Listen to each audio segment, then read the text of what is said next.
All right, can everyone online hear us? Can I get a thumbs up or a heck yes? I can hear you, Katie. Can you hear me? Yep. Yes, it's coming through here Is though. that okay? Sure.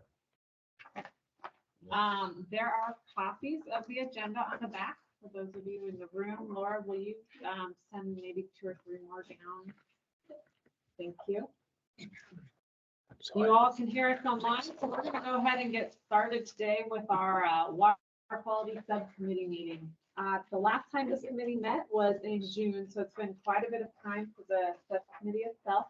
But the source water protection work group has had a couple of meetings in the meantime. So there's been some action being led by Britt and some of the people in here, as well as some of the people on that committee that aren't in the room today.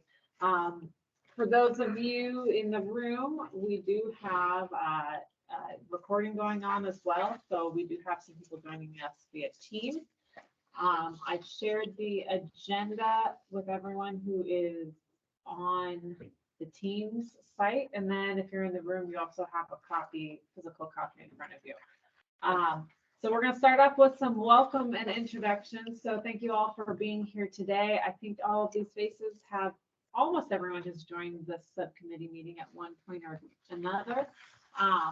We'll go around the room here in person and do introductions, and then we'll do some introductions online and move along with the agenda.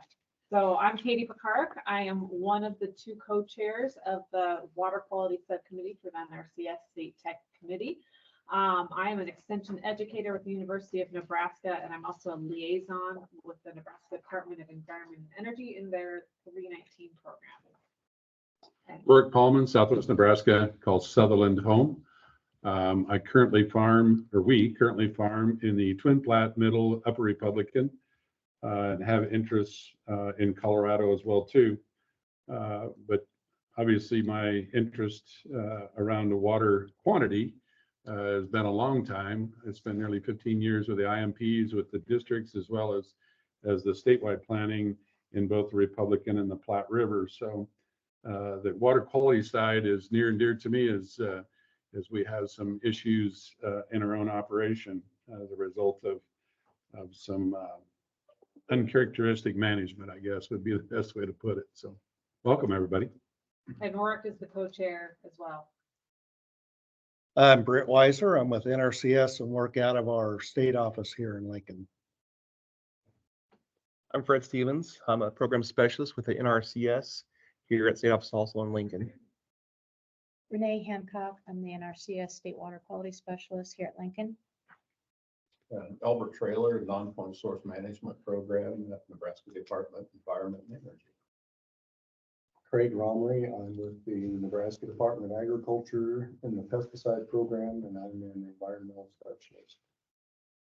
I'm David Bal. I am assistant professor and extension specialist in nutrient management and water quality. My special focus is on nitrogen management and water quality. So I have research and extension appointment. I have done some recent research and still doing, and will continue to do research where we are evaluating different BMPs for evaluating their impact on groundwater quality. For example, we are evaluating and have worked on alfalfa in rotation, cover crop, the nitrogen inhibitors, urease inhibitors, and the other 4 R's of nitrogen management practices: right source, right rate, right time, and right place. So these are all those 4 R's stewardship and conservation practices that we are evaluating how those practices help to improve water quality. So I would be happy to share the results whenever there is an opportunity. Terry Jules Gardner from Big Blue NRD, Department Manager. Maureen Krausnick, Upper Big Blue NRD, Assistant General Manager. Rachel Whitehair, Nebraska Corn Board Director of Innovation and Stewardship. Jennifer Swanson, Nebraska Association of Resources Districts and Director of Water Quality Initiative. Andy Schulting with Nutrient Advisors out of West Point, consult producers and nutrient management. I'm Cara Anderson. I'm the Water Quality Standards Coordinator at NDE. I'm Lauren Angas. I am a UNL Extension Educator. I also work here at DE some, and then with the University of Nebraska Medical. I'm Connor McFadden. I'm with NDEP. I'm the Wildlife Protection Coordinator. I'm Noah Borka. I'm a 319 project manager. And with NDEP. I'm Jessica Russell. I'm also a 319 project manager at NBE. Annette, can you introduce yourself? You bet. Annette Sudbeck with the Lewis and Clark Natural Resources District. Sam? I'm Sam Capps with Department of Natural Resources. David? Yeah, David Potter with Lower Platte South, NRD. I'm the Assistant General Manager.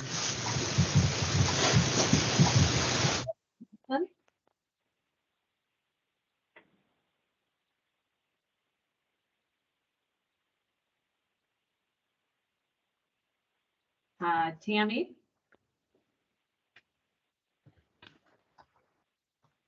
Hi, I'm Tammy Nordman. I am the administrative assistant with NRCS. Tyler Bernal? Hello, everyone. I'm Tyler Bennell here at Lower Platte South NRD. I'm the Drinking Water Protection Specialist. So going out and meeting with a lot of producers and promoting a lot of the cost share practices that are available to them, and trying to improve our water quality. Tyler Weisson? Tyler Weisson, Assistant Manager, Lower Big Blue Natural Resources District, Beatrice. I have someone on the phone joining us. That's probably me, Katie. I call in because I don't have a computer that has all that in my office. So it's 402-228. Me. How about Amanda?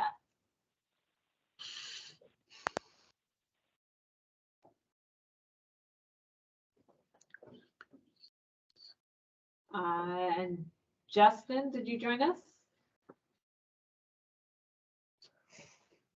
Is there anyone else online that I missed?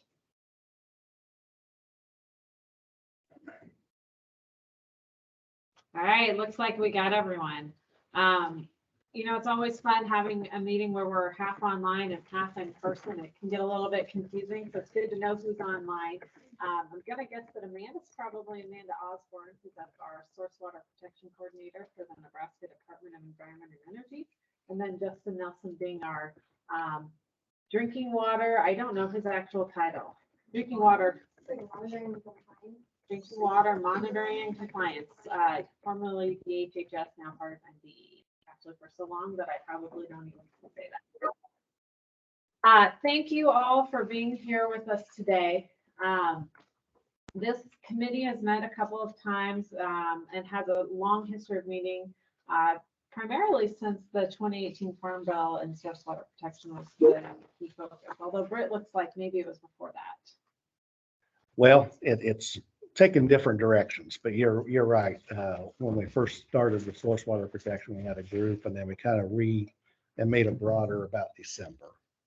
Right. So since December, we've been meeting with a broader focus of water quality, giving the opportunity and looking how we can support NRCS programs, how we can have collaboration, and how we can facilitate well amongst the state to support those things. We're really thankful for the opportunity to participate. And so basically today we're going to cover what kind of updates we have coming out of the Source Water Protection Initiative, as well as what the Source Water Protection Work Group has been doing. I got a couple of updates from Albert on some of the national non-point source presentations that will be shared about Nebraska upcoming here. And then move into some of the discussions that developed since our last meeting. So with that, Britt. All right, I just have one report for the Source Water Protection Working Group. And for those that haven't been at one of our meetings before, I'll give you a brief background. So as we've talked about on the source water protection program that NRCS has, which 10% of our cost share through our EQIP program must be devoted to source water protection. And for Nebraska, 99% of the communities rely upon groundwater. So it's really focused on the community wellheads and how we can primarily reduce nitrates, but also preserve the quantity of water as well. And I provided a presentation at our first meeting showing how our source water protection participation was going.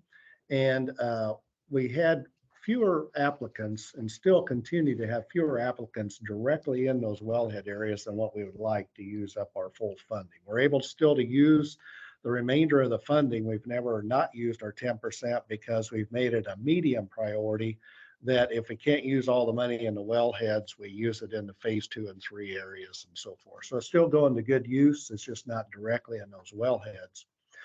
So also at that first meeting, Dick Ehrman with the Lower Platte South mentioned that they were moving forward on an initiative, and Tyler Benall, who's on now, is actually a result of that. He's on the ground, been there, I think, about 3 months. Tyler has, and he mentioned he's already meeting with farmers and talking about cost share programs. But Dick brought up that they hired this position specifically to work in the wellheads in the Lower Platte South for more outreach and try to get better participation and use of programs to put some practices in those wellheads. So we talked about it a couple of times, and I decided to maybe form a smaller work group that really wanted to focus on making it happen. And so we met a couple of times. At our first meeting, it was pretty much a consensus that we really ought to pursue more boots on the ground and see who all was interested statewide. So at the August NRD managers meeting, they meet quarterly as the full group of managers. I provided a presentation that was similar to what we had put on here. And there was some interest there at the NRD managers meeting. And then I did a follow-up meeting of our source water protection work group September 19th, and to try to gauge just what kind of support we have. And between my notes and Jennifer's, there's 10 NRDs that expressed interest. So that's really great. If we could get all of them or even half of them on board with getting started, I think that's a great move forward for us. Those that are expressed interest, and there's no commitments at this point, just kind of express an interest about moving forward and talking about this more. Lower Elkhorn and Lewis and Clark would want to do a shared position between the two of them. Lower Big Blue has indicated a single position for themselves. Lower Platte North indicated a position for them.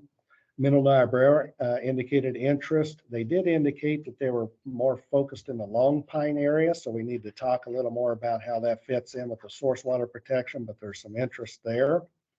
And 5 other ones that have expressed some interest, kind of in the maybe category and maybe sharing position. The 3 NRDs in the Panhandle, the North Platte, South Platte, and Upper Niobrara White have indicated an interest in potentially sharing a position with the 3 of them. Twin Platte NRD has expressed some interest. You had contact with Kent Miller. I didn't have any contact there, so I don't know what Kent's thinking. It's good to see the interest there. And then I visited with Lyndon Vogt at the Central Platte NRD at the NERD conference in September. And I think they're going to be talking about it as well.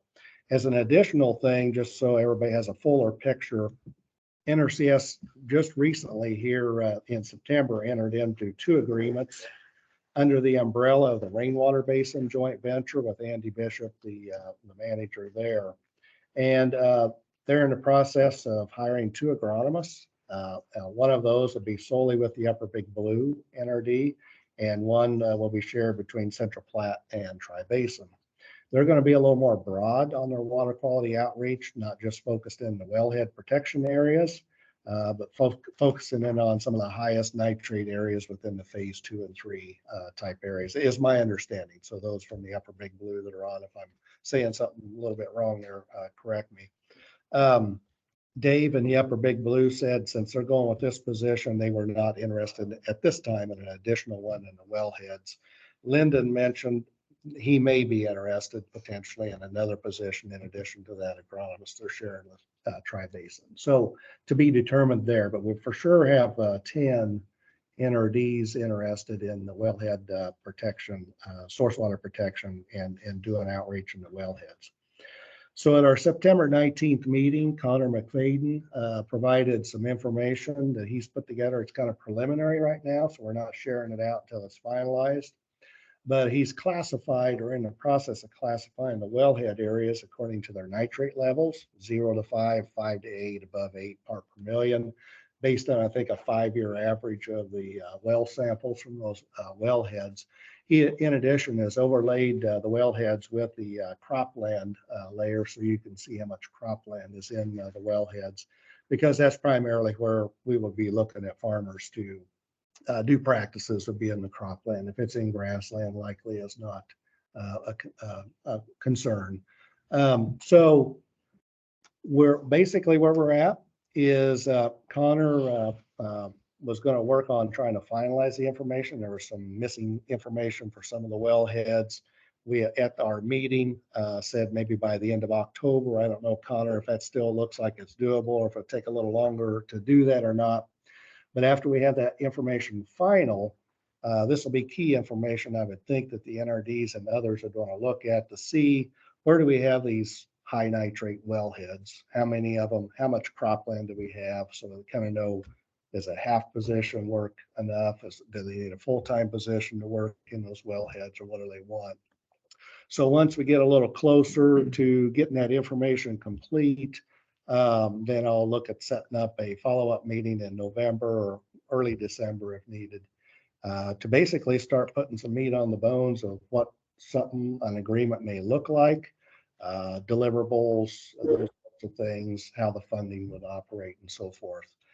NRCS has indicated that we would be willing to put up 50% of the cost of these positions and so forth. So that's kind of where we're at. And it's basically taking what Lower Platte South is doing with Tyler and expanding the concept. And we just need to get everybody together, have a good dialogue about what this is all about, how the funding may work, and then see who's definitely interested in starting to formalize an agreement or agreements, because Jennifer and I visited, and instead of the NERD doing one overall agreement going out to all the NRDs, I think the preference is for each NRD or each position to be its own standalone agreement. So we'll work through some of those kind of things like that. So I don't know, Connor, I hate to put you on the spot, but how are you doing with that? Do you think the end of October is still doable? Is it going to take a little longer to kind of fill in that missing information, do you think? Or I think end of October is still a good deadline. okay. All right. So I'll probably be looking at sending out a doodle poll to all those that would be interested in this follow-up to kind of start putting stuff together and see if we can get a date on maybe in November possible for that meeting. So. And just one other part of the data that I was working on is it would show you the name of the producers on the protection area. Okay. By how much cultivated cropland they control based off of the census data. So hopefully that will be used to kind of target outreach to those producers that control the most cultivated cropland within the protection. That's public information? Yes, so it comes from the parcel data. So it's like the listed landowner. It's all from the census. So it wouldn't be necessarily FSA or farm data, it'd No. be landowner. So that's kind of where we're at. Careful with that. Yeah, people get a little sensitive to that. Yes, they do.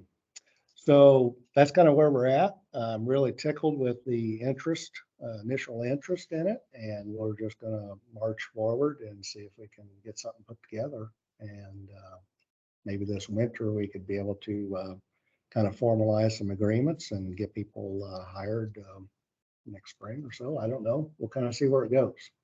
That's where we're at, just taking it one step at a time. But I guess anybody have any questions or thoughts about where we're at and where we need to go with this? That's just a question for you or Connor. If you have an irrigation well and you've got 4 of them in a section and you've got one that exceeds the limit of 10 parts per million. In that particular case, as a source well, what criteria would that fit under? I mean, since you're exceeding the drinkable water limits, what does that mean?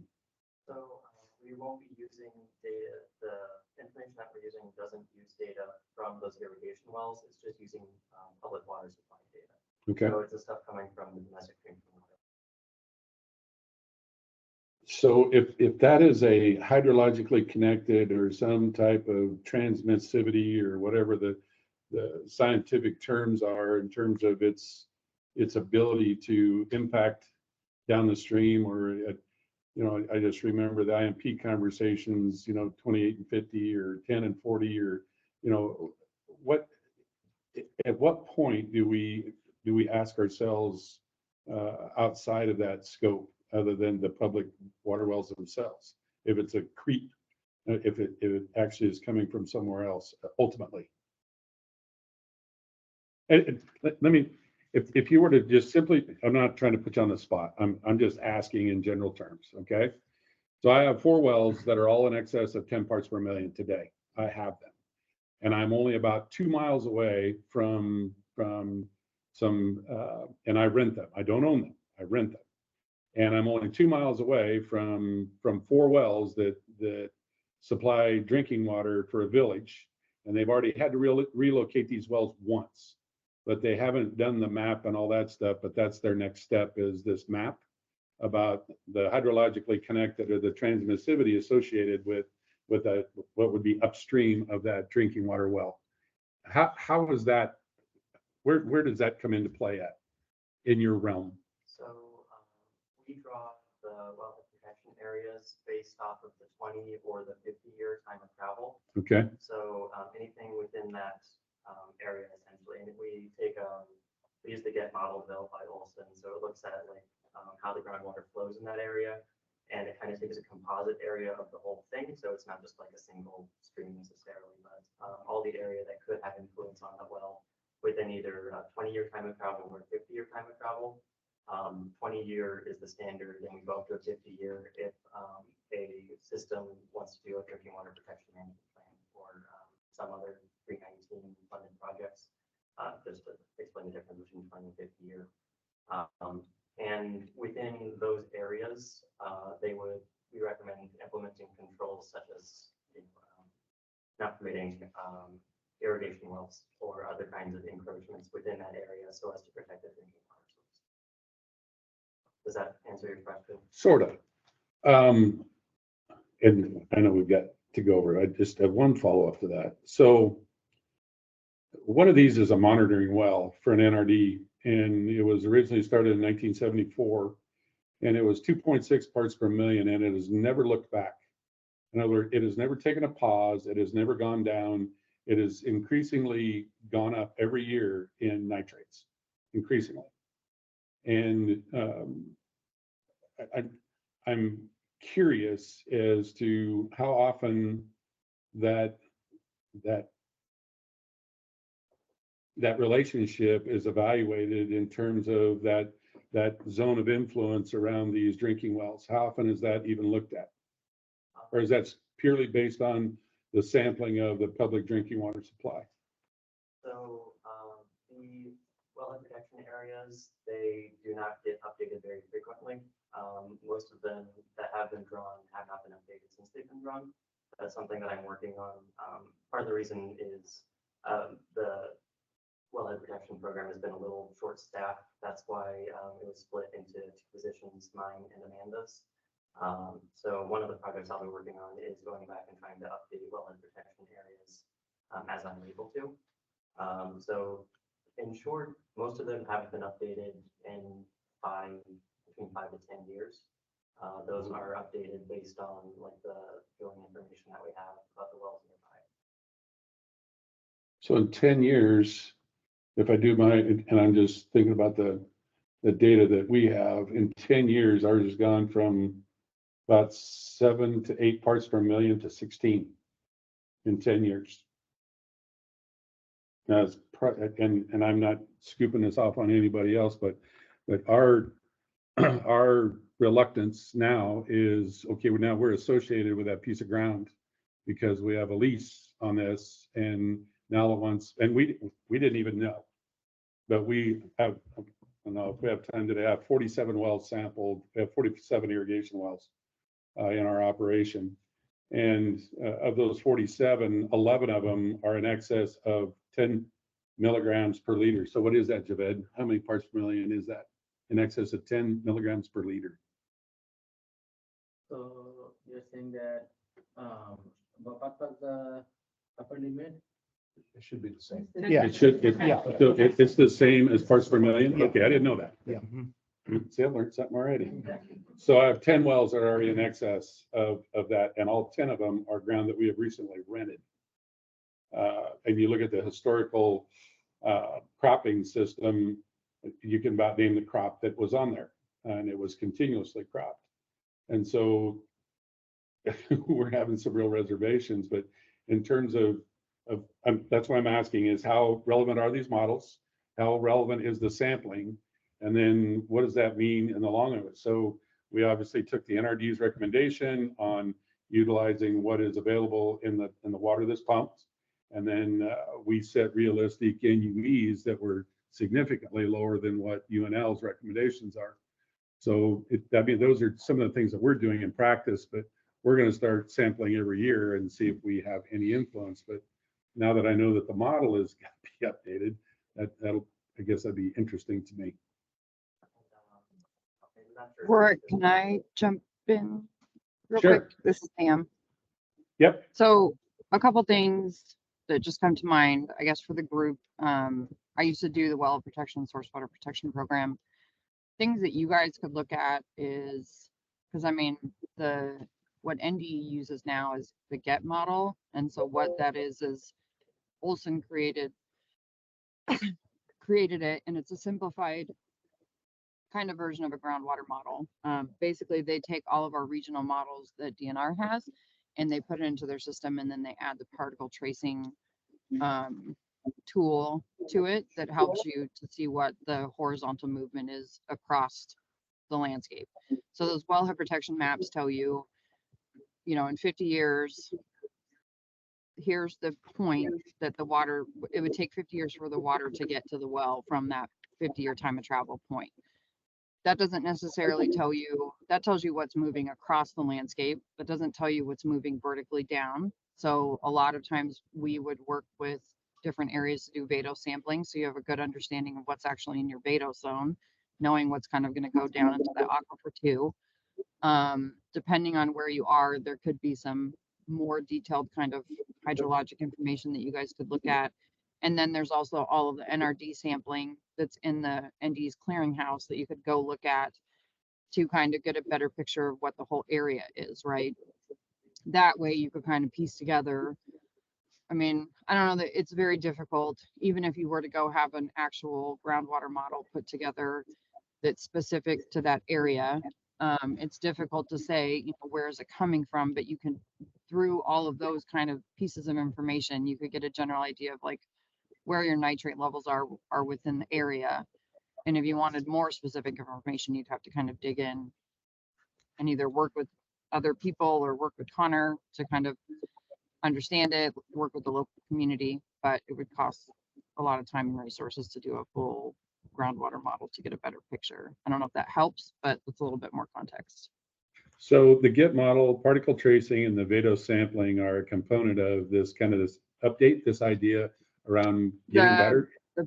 The particle tracing is because the way that we used to do, so when well protection first got started, they would literally do like a big circle around a well, and it was like 1,000-foot circle, or like it was like a hand-drawn map. Then we used the WAM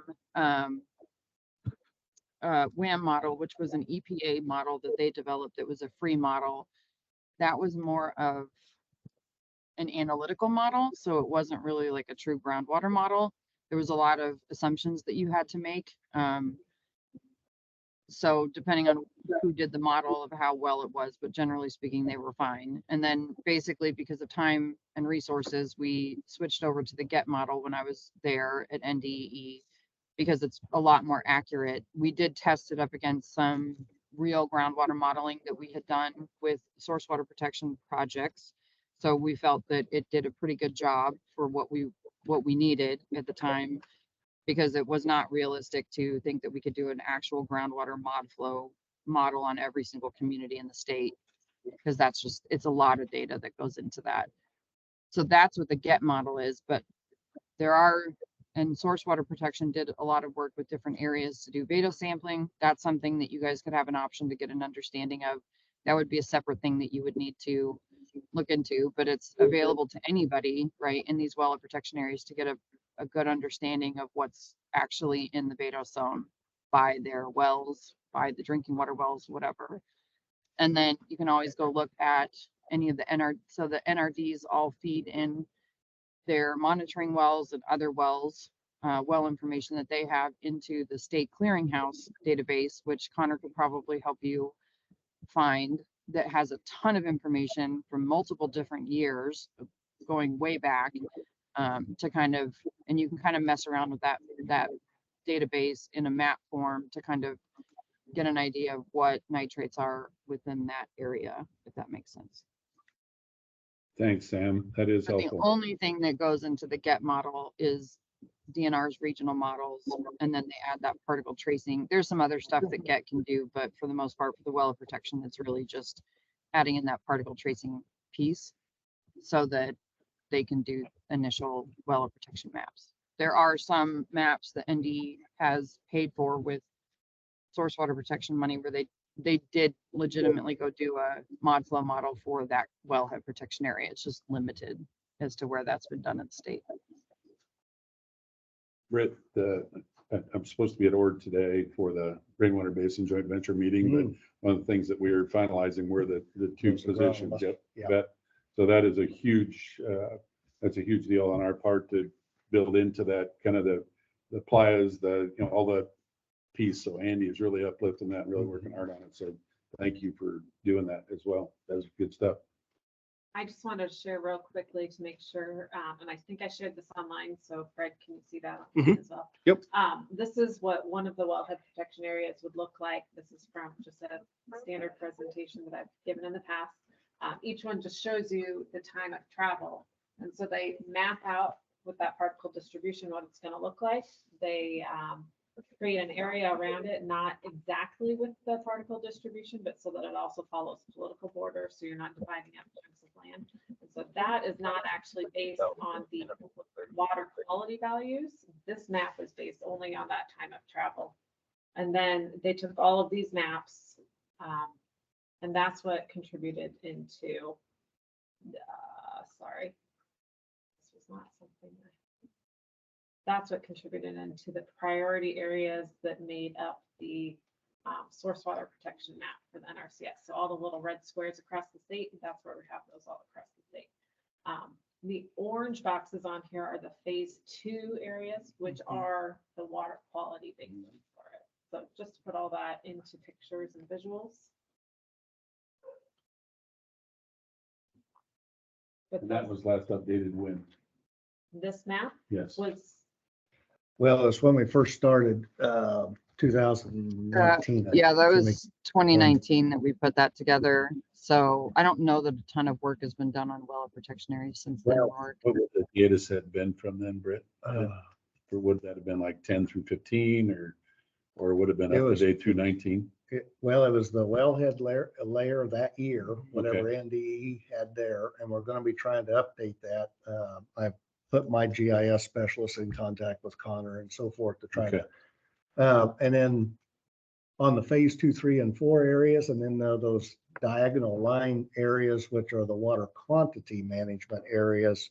I had a person on my staff at that time that worked directly with the NRD, typically the water quality person or water person on the staff, and just verify exactly the boundaries of those. So we have not messed with those NRD management areas since the 2019. So it's 5 years. So yeah. Okay. One more thing I'd like to mention is that for those areas that need updates, they would only need updates if the well facilities have changed for the system. The groundwater flow itself doesn't change. So if they've added a new well field, then they would probably need it.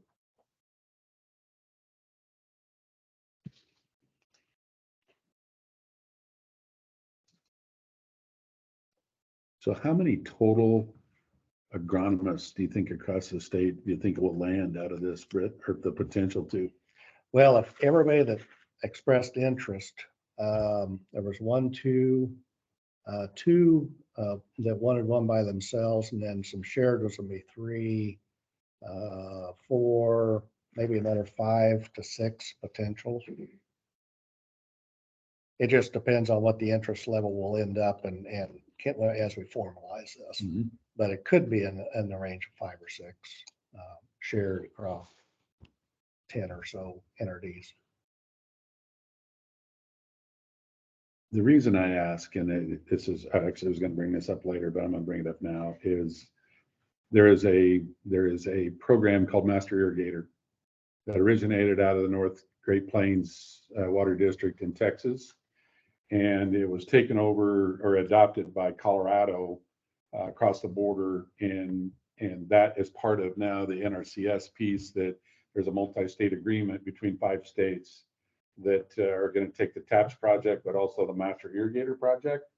That there's an assumption that we will work on that collectively to look at a Master Irrigator.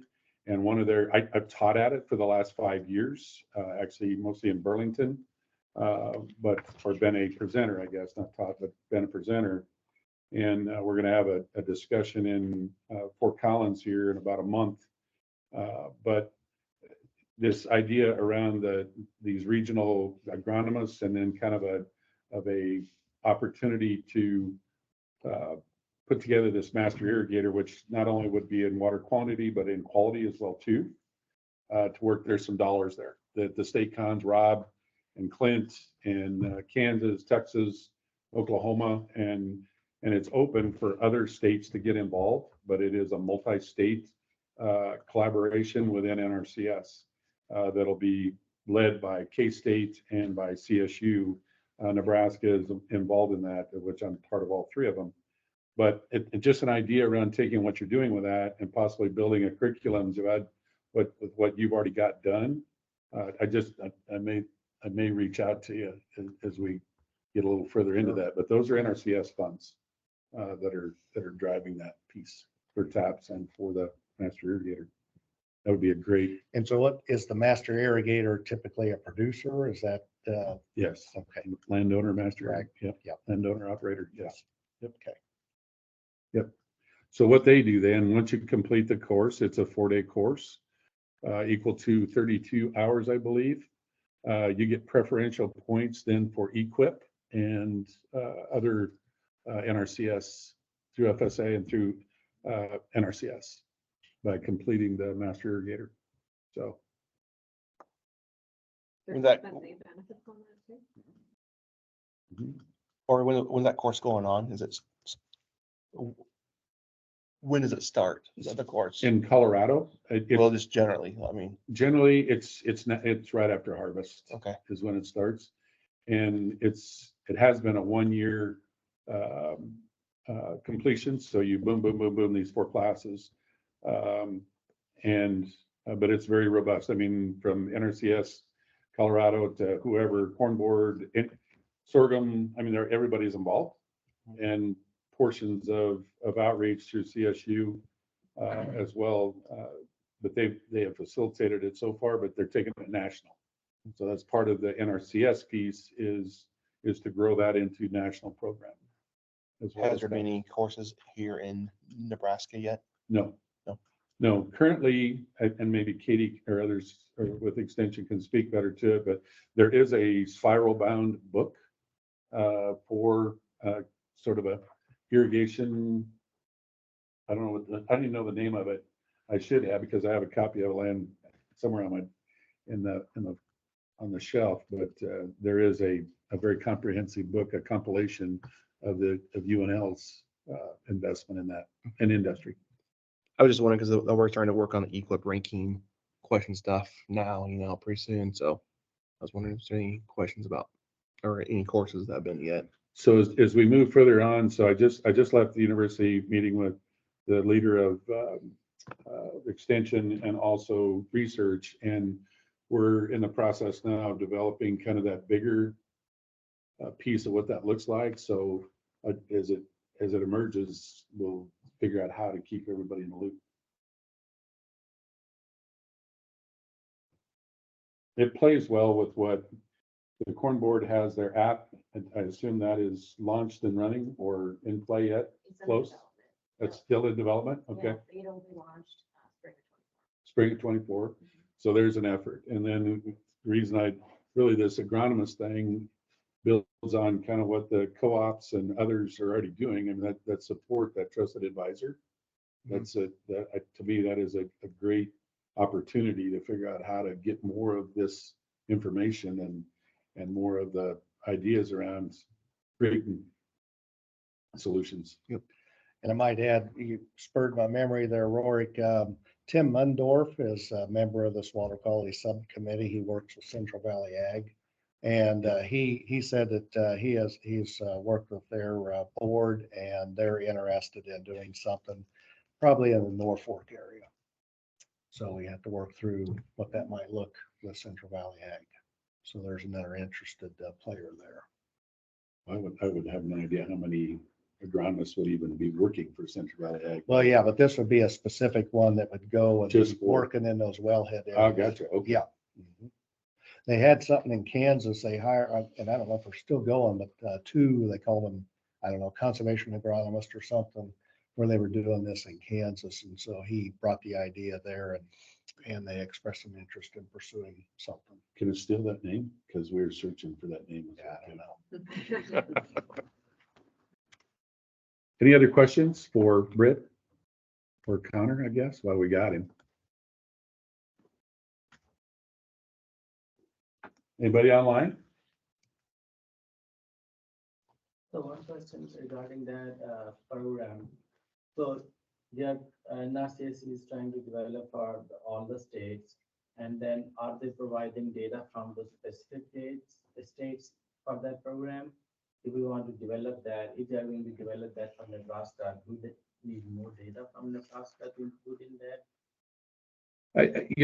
That's to be yet determined. There is a template that, as a result of the application to NRCS, there's a template that exists already based off of Texas and what Colorado has done.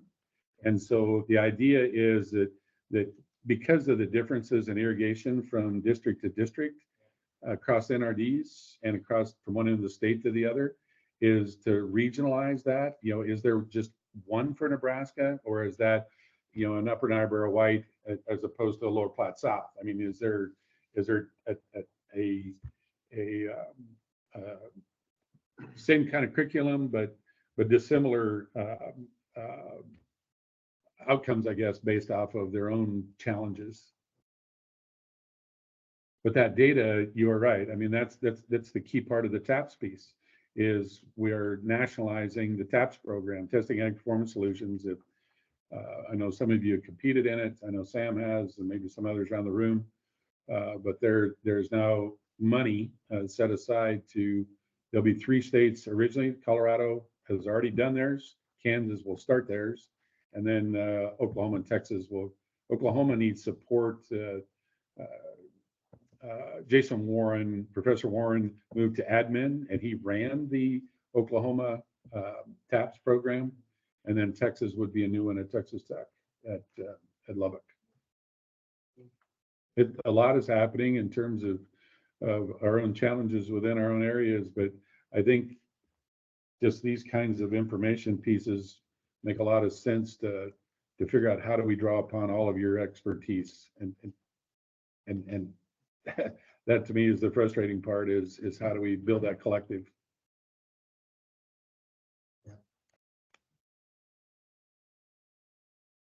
218. That's pretty good. 215 was the goal there. So any other final questions on source water protection, working group, positions, anything of that nature? There's nothing to chat either. All right. Well, looks like it's time to move ahead. Albert, we're going to ask you to talk to us a little bit about the National Non-Point Source Conference and what's going to be highlighted for Nebraska. That's okay. We just kind of threw this in here at the last minute. Number of our staff are going to the National Non-Point Source Training Workshop. They have that about every other year.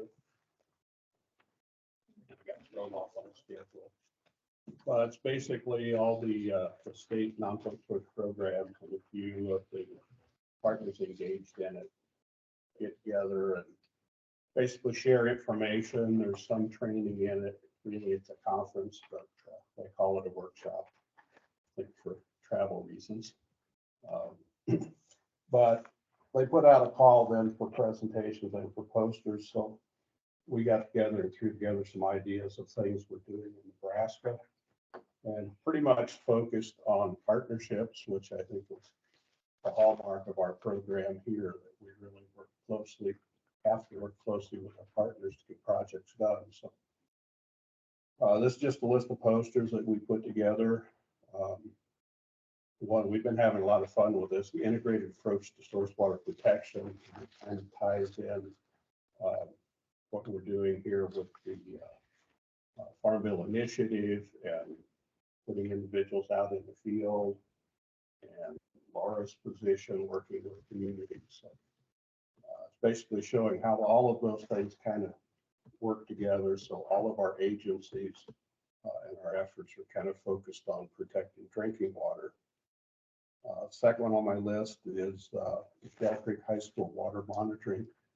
We have a student group up there that's been with the Shell Creek project since the very beginning. They sample the creek twice a month. And they do basic science, looking at nutrients and bacteria and so forth. Report that back to the NRD and to the public in at least an annual presentation. We have a nice website. They made this poster. They did a presentation at the Soil Water Conservation Society meeting in Des Moines this summer. Well received out there. So we're taking that along to show what we're doing here, kind of bringing youth component into the program. The other was Shell Creek Survey. In that project, they did a survey of producers to figure out what they knew about water quality and what they cared about water quality, kinds of things that they were doing in terms of practices.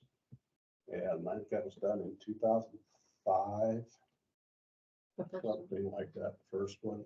And then we followed that up in 15, or later than that, 20. So followed up, did a new survey to see if things changed over time. There were some changes in there. Didn't find any topic here. Who do you talk to? Who do you trust? That was part of it. So we thought that was kind of neat, of reaching out to producers, getting feedback, changing our programs accordingly. Emphasizing outreach and education. That's a poster that we've done previously. We're recycling everything we possibly can. So that basically outlines Katie's position here, working with us and how we reach out and interact with other partners to get things done. And then our last one, the high water cover crop interseeding project. We thought we'd take that along because we're taking a little different approach than other states are doing. We have other states working on this high clearance mid-season application. Their focus is basically getting fields contracted and putting things on the ground. Our focus is looking at the economics and the technology and the effectiveness of this. And so our primary market is not the producer themselves, but the service providers that eventually would provide this service. So our focus is to look at the cost effectiveness or return on investment for a co-op, for example, to invest in this machine. And so our idea is, one, is to create the market out there by creating interest, and then creating the opportunity for suppliers of those services to invest in machinery and provide that service going forward. So, and then we tied it in with the on-farm research program. So we're actually going out, and not all of them, but some of the fields, looking at the stand quality of the fall, stand quality in the spring, biomass production, changes in soil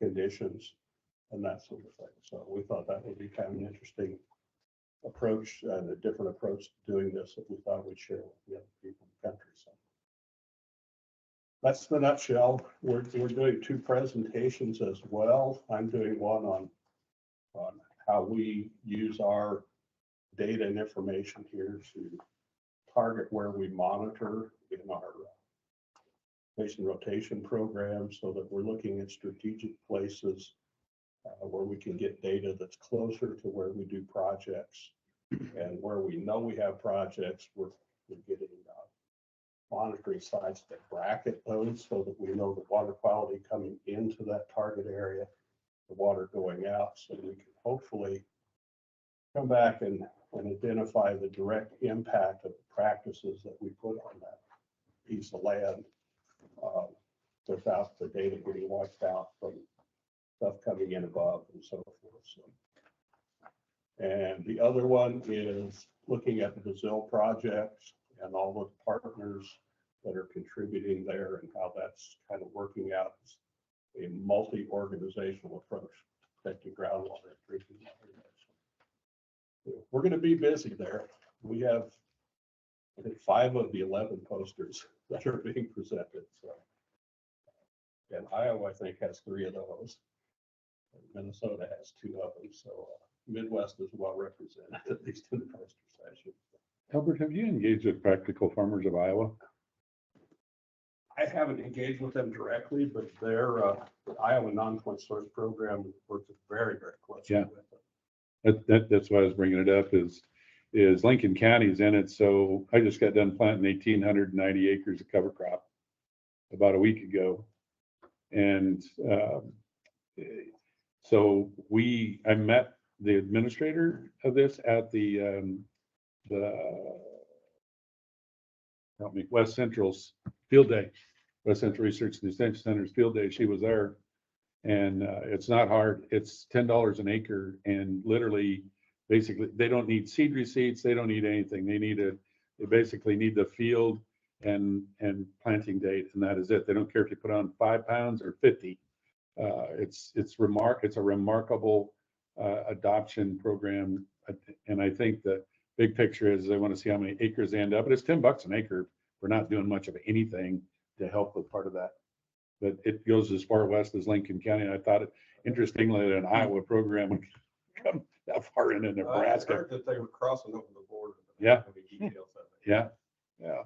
Yeah. We signed up the entire works. We just finished sending off our application. So Iowa does a lot of their outreach to them. to their Really? non-point source for their non-point source. She didn't talk about that, honestly. So that's interesting. I'm glad you said that because I'm going to ask her.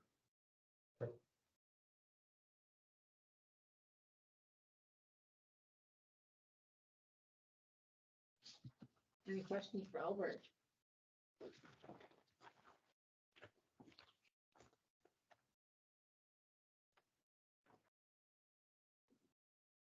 All right, so I'm gonna switch gears on y'all a little bit. We're gonna do 2 more things and then we're gonna take a little bit of a break. Effectively, what I'm gonna do is I'm gonna lead you into a review of what we talked about in our last meeting, which was a very long time ago, but we had a very substantial facilitated ideation session. We talked about some of the things that we thought we could go forth with from this group, some of the things that we could collaborate on, and how we could make some adoption and practice changes. So what I want to do with you is, number 1, we're really quickly going to look at some of the human dimensions data on who the trusted resources are for farmers. We're going to review the collaboration ideas that we had from last time. Then I'm going to give you a little bit of a poll. You can just fill it on your phone as you walk off to your break or as you come back from break. Then we're going to go into some discussion and talk about driving that adoption and conservation. So I'm going to make sure I stop and share everything as we go. Now I've opened more things.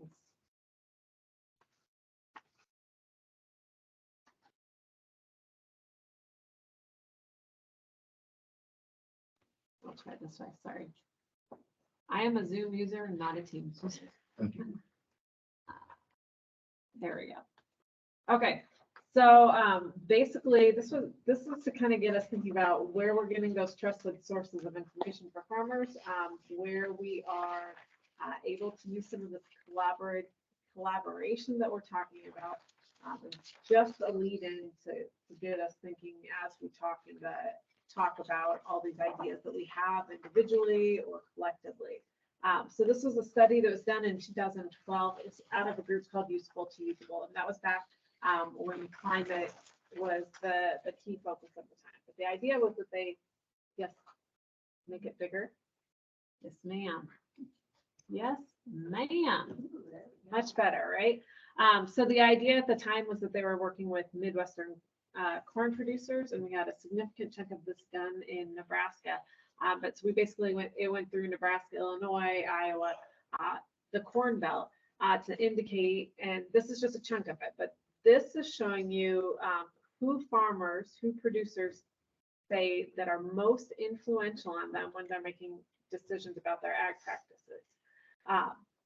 And this was general ag practices, but it had a conservation spin on it. The entire portion of this survey had a conservation spin on it. But from left to right, it went strongest influence to least influence directly on the farmer. And I like to put this up here because I think it's kind of interesting. Family is your number one influencer. A lot of times that might be because they're part of the operation. It could be because they're the most trusted person as part of the operation. And it's historical and it's generational. And regardless of if you're the older or the younger generation, this is only a 10-year-old study at this point. But I think it still holds true as far as a human dimension social indicator. The next three that you have in place are your chemical dealer, your seed dealer, and your consultant. I do like to note in here that NRCS, FSA, Extension, we're all kind of in that same little middle chunk. That does not mean we are not educating or influencing some of the other people. And then, you know, the ones that flood down to the bottom, your non-farming friend, and I always find it ironic that conservation staff gets the bottom note on who's influential within these decisions. Now that doesn't mean that there aren't influences, but that is how this stacks up amongst Midwest corn producers. Then just to take it a little bit more, this is where people are getting their information. So the most influential people are not necessarily where the producers are getting their information. From left to right, it's where you trust the information you're getting. And it comes extension scientists, farm groups, and on down. And I always think I fall kind of into lots of different categories, right? So it depends on the day on who's giving this information. But this is where our producers, where our corn producers are getting their information. So there's more research that's been done with the studies. This is one of the more comprehensive human dimensions components of it. And we do use it to influence things like our state non-point source program and where things go.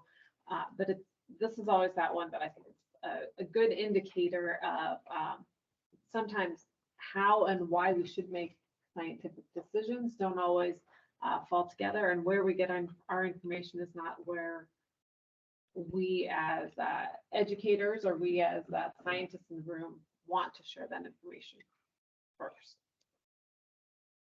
So all that to share with you. I want to then show you the things that we did that we talked about last time. And so I just brought these up again. I'm going to kind of sneak this over to the side and make sure we can still see it online. During that last subcommittee meeting, we took a couple hours there to really think and brainstorm, facilitate some of those ideas of what we thought the subcommittee could contribute, what we thought could be beneficial, and how we could make change. So all I wanted to do was put this up here for your review, for you to think about. We have one direction that we want to go in conversation for the afternoon, talking about how we can direct more adoption in the state. But all of these are things that we had talked about, and that's the one piece that we pulled out for this afternoon. So before we leave today, and actually, I think before we come back from this break, we're gonna take a 15-minute break. So we're gonna come back at 2:50. Take a minute to look at this list online as well. Take a couple minutes to look at it. And then we'll do it's called a poll of, and I'll have you guys link in with your phones, and you can vote on what we're going to talk about moving forward, what you think is your highest priority. And we'll just see how that plays out with the group we have combined online and in person. So I'm gonna leave this up here. Everybody online, everyone in person, we're gonna, oh, no, wrong button, sorry. Wrong button again. We will come back here at 2:50. So 15-minute break for everyone. And while during your break, you have an assignment. Do that. We're gonna prioritize these. We are going to, when we come back, we'll get online and I'll show you what we're gonna do. Okay. This is just review. This is what we talked about. This is what we're thinking about. And now it's. Hey, break time. Katie, this is Tammy. Can you send that stuff to me? Yes. Will you send it to me Yes, in an email, yeah. please? It might have just closed that.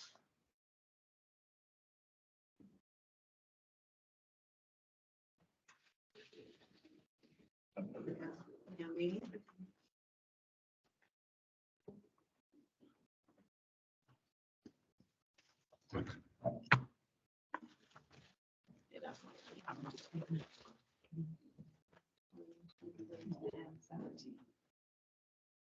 I have an adapter on my phone into. Perfect. Does that, Do that, does yeah. that disconnect everybody though? No, because he's got the connection. I got the connection. Joined into the Teams. Gotcha, meeting. okay, all right, okay. The only thing that I wouldn't be able to do. Oh, actually, we wouldn't be able to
You're mute. All right, perfect. Go again. Testing, can you hear me online? Test, test. Everyone online? Yes. Yeah.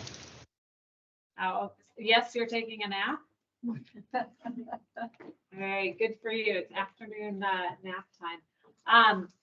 For those of you that are in the room, and I apologize because I just sent this over to Tammy. For those of you in the room, 2 pages back into your agenda, there are the notes from the last meeting that Tammy had sent out. And down on page 3 is the summary of everything that I have up here. So when we talked last time about data collection to help target where funds would go, we also said that we need to have a push for more data collection and spend more on that. We were wanting to talk about ideas and action and trying to figure out things about tweaking and making it better. So I just wanted to let you know that there are a few more notes in there. Where we want to move here for the remainder of our afternoon session is we would like to have work lead a facilitated discussion, and really it's on how we're driving adoption. Work's giving me a funny face, so I'm hoping I said that correctly. But the idea that we were going to talk about driving adoption of practices and how we collaboratively do that. So that is where we're going to take this afternoon session. So I'm going to leave this poll as open for right now.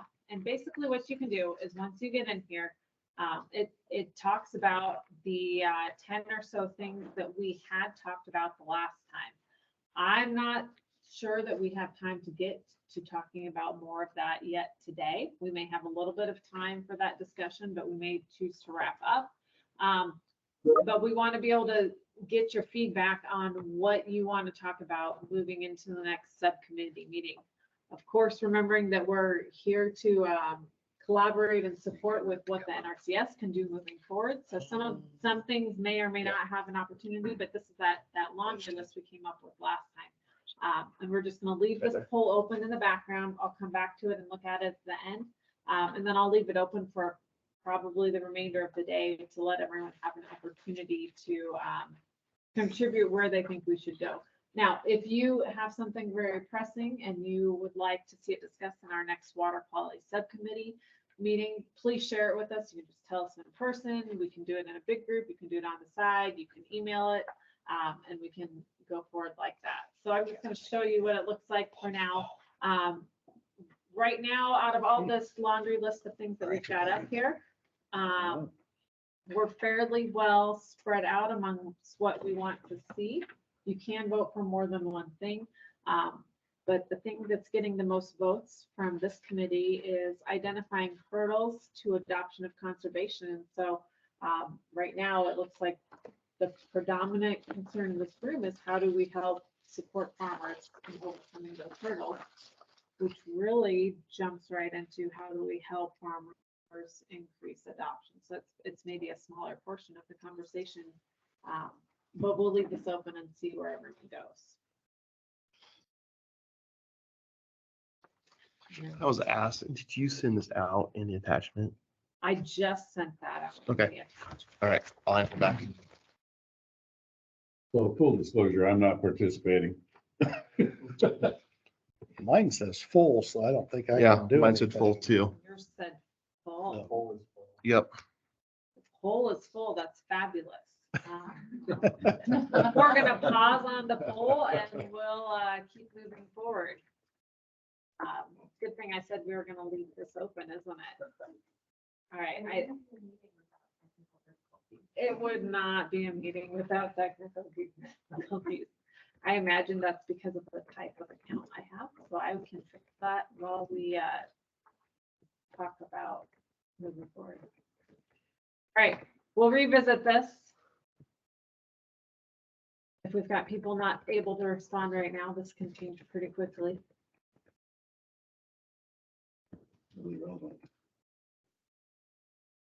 I keep scrolling because I see the reading. The people in this room reading. Ranking tools, what was that? Ranking tools, as it was described in the last one, is how do we target where the funds will go and Okay. where they do the most good? So that's a 0? Right now, that means no one's voted for that.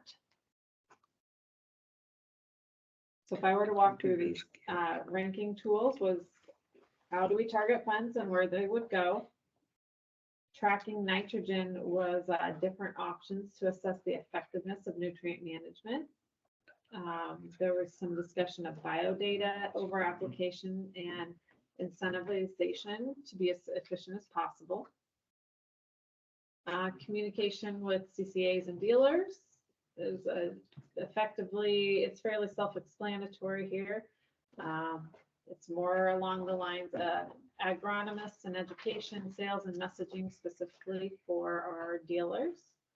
Streamlining NRCS is always that, this is the quote, why is the paperwork always so complicated? That's the quote that we have in here. It also has a quote on streamlining NRCS. We talked about farm bill changes as a social issue. And federal government responsibility for nitrogen management problems. So as a discussion point, that might have a lot of interest as a practical, what we can change from the NRCS level. It would take us some work. It may take us some work to get to that point. Proposing a new conservation practice. Someone voted for that. That was talking about the concept of nitrogen insurance at the time, but it could be any sort of new practice proposal. So from the notes, basically it's saying the idea that for a farmer to apply less nitrogen, they would be insured in some sort of way, shape, or form. The Clean Water Alliance for Nebraska is exploring the concept that the Iowa Clean Water Alliance has in place. I really don't know much about that myself, so I believe that was Tim that had suggested that one. Sales and messaging around water quality. I'm actually looking for that note. Effectively, that was, I'd call that education and outreach, getting the word out and educating people, keeping the messages positive. That was a general theme around that one. And then identifying hurdles is almost a full page of discussion points that we had talked about. It was everything from we have great practices, so why wouldn't we want to do this? The need for some sort of needs assessment. We talked about the adoption, the social dimensions that I showed you, farm bill information, and selling the concept and selling the idea so that we could get long-term buy-in.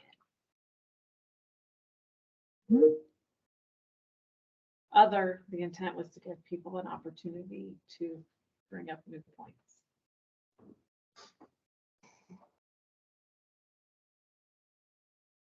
So the top three, let's do that. The top three right now are identifying hurdles, sales and messaging around water quality. Tracking nitrogen.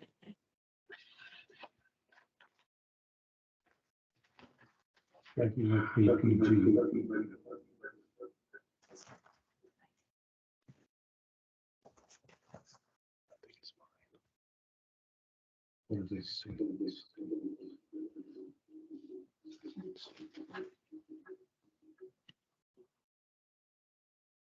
Tracking below the root zone, tracking with Is there? Yeah, I think it's already. I think it's already. Try that now. the owl went awry. I can get in and get out, maybe. That's easy.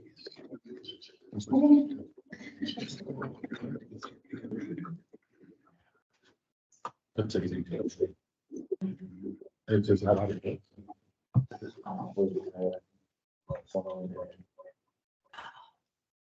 For anyone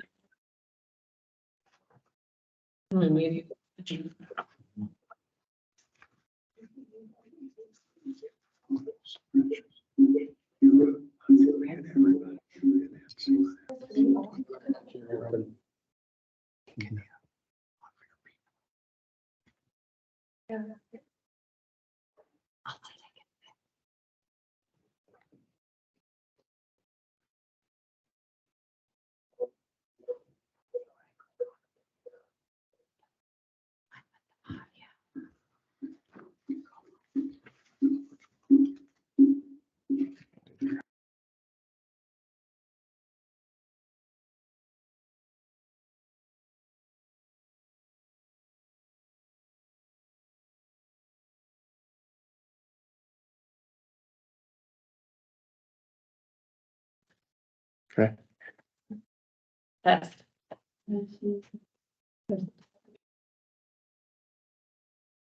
So.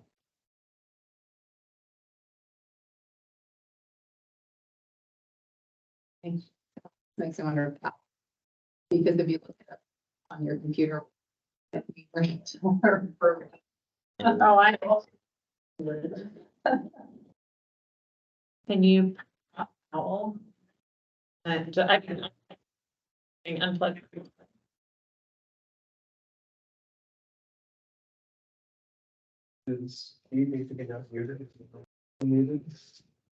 So that's the call.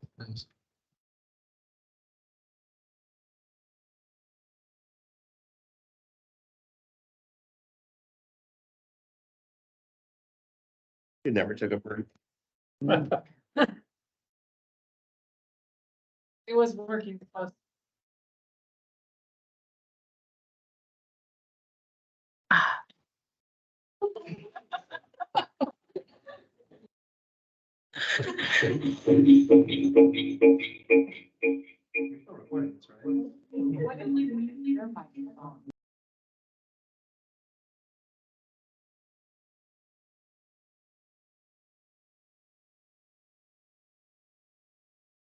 Oh, yeah, works. Is that better?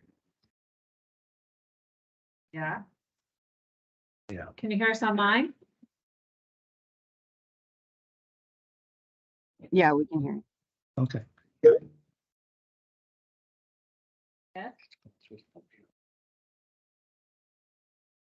The echo worse. Is there an echo online? Not anymore. Microphone is through the computer, but the speakers come out, so it's not. Yeah, it's not very loud or anything. Okay.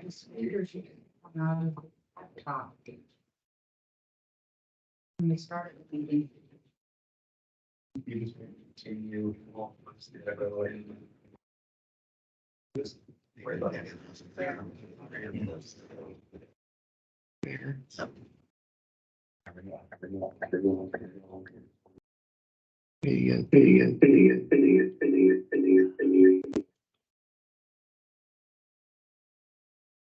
Now it's back.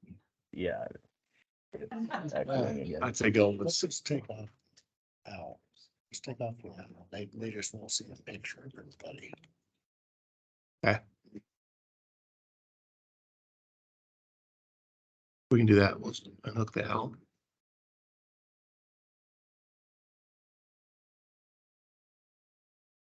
I'm afraid to talk. Well, that didn't have echo, Katie. That didn't have echo. So we lost the picture, but you guys still should be able to hear our voices, correct? Yes. Okay. I mean, I still see the screen share of the questionnaire. Okay. All right, I think we roll on. Maybe Fred, if you can turn your volume down a little bit so you don't have the echoes within the room. And then if you want to speak, if you could turn on your camera. That way we can recognize that you want to speak and then we'll turn the audio up. Otherwise, we get big feedback.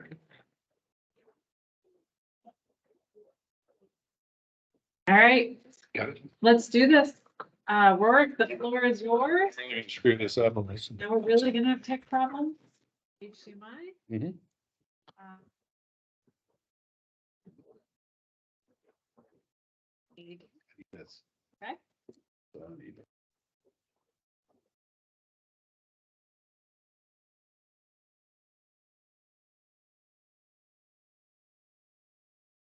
Hey, look at there. We're gonna make things happen there. Now, what I don't know how to do is to make it. There you go. There we go. Just very briefly, a year ago, we made the conscious decision to go back to grid sampling. And the idea was that we've had some success with variable rate applications of nutrients, and I'm including all of them. But the combination of solutions, multiple solutions, so anything that had more than one component, more nitrogen, phosphorus, potassium, magnesium, boron, when we variable rated those as a result of one particular aspect, it changed the others, and we weren't figuring out what was the most benefit or bang for the buck. And of course, that was a 15-year learning curve, but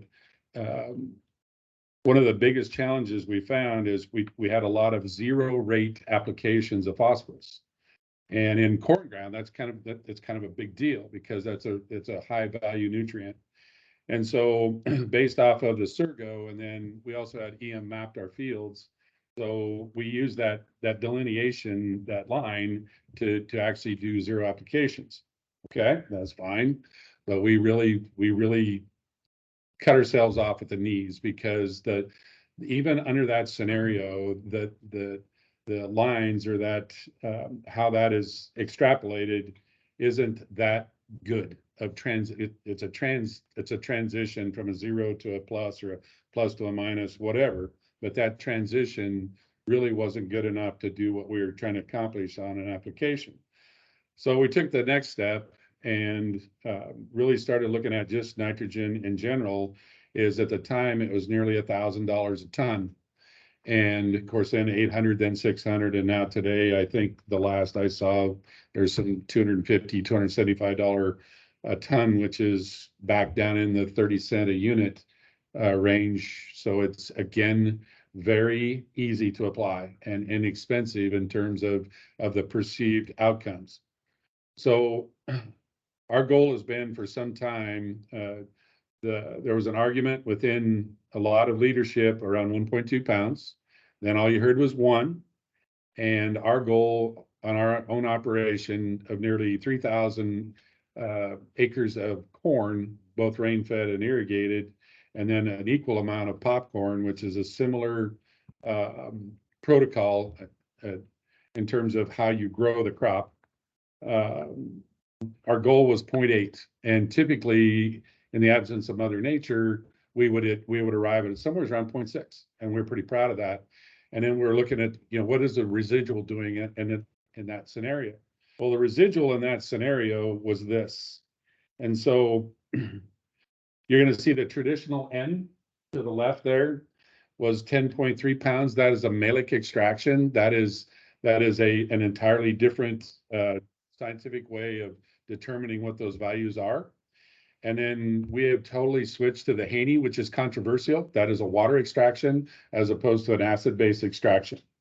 So you can see traditional N, but the Haney N was 40 pounds. Whoa, that's significant amount of nitrogen that just by interpretation and by a testing regimen from our seats, and even more so was even more telling is when we went to the total nutrient digestion, the TDN, it showed in this same field that there was still, after this preparation, there was nearly 2,500 pounds of organic nitrogen. And I am not a scientist. I'm purely a farmer. I'm relying on a lot of trusted advisors to help us sort this out within our own operation. So why was this important? Is we thought we were doing the right thing because traditionally it showed 10.3. Wow, we're winners. We are at the end of the season. We grew a great crop. We did all the things right, and we don't have much left. But in the Haney test, it was 40 pounds. Okay, and then you looked at the TDN, which is also through Regen Labs.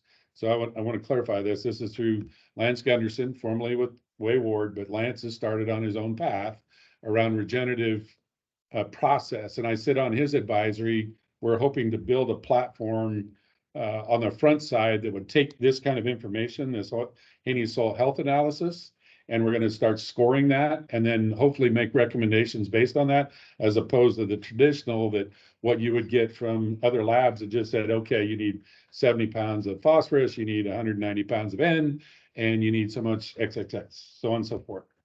And it's pretty, I can show you 38 years of soil tests that nearly on the same field and in the same crop that have almost very little deviation in 38 years. Now, how they were sampled, we can get into the whole argument, and the density of the sampling obviously creates that differences. But this is the part that producers don't trust. This is the part that is very telling. And I'm going to give you an example. My son is 33 years old. He's making 100% of the responsibility of the decisions on a $10 million farming operation. And this was a $141,000 decision at Brown Silk on his corn and his popcorn, 141,000. So just divide that by 42 cents. That'll give you how many pounds of nitrogen that stayed in a bulk tank in a trusted advisor's tanks that we did not apply. And the risk is, okay, so he doesn't meet his yield goals. So first, our yield goals, I want to back up to what our yield goals are. So we use our APH. We don't use anything else. That is your historical that you report to FSA. And so we have on average about a 200 bushel APH. Now, because we rotate so many crops, that doesn't move a lot because we're in about a 3 to 4 year rotation. So corn won't be back on the same corn ground for 4 years. So we're only getting 2 looks at our crops over that time frame, but that's okay. So then we have a 10% and a 15% yield goal over that. So on 200, it'd be 220 or 230. And then if Mother Nature treats us right, we're also in a very high hail rate. And of course, wind is a son of a gun. But the hail rate is probably the most devastating in terms of really having a firm analysis to come from. So one of the other things that Lance is also working on, there's 11 different trials on these fields, and I've got them all on here. I'm not going to bore you with it. But we have 11 different trials of using humic, fulvic, I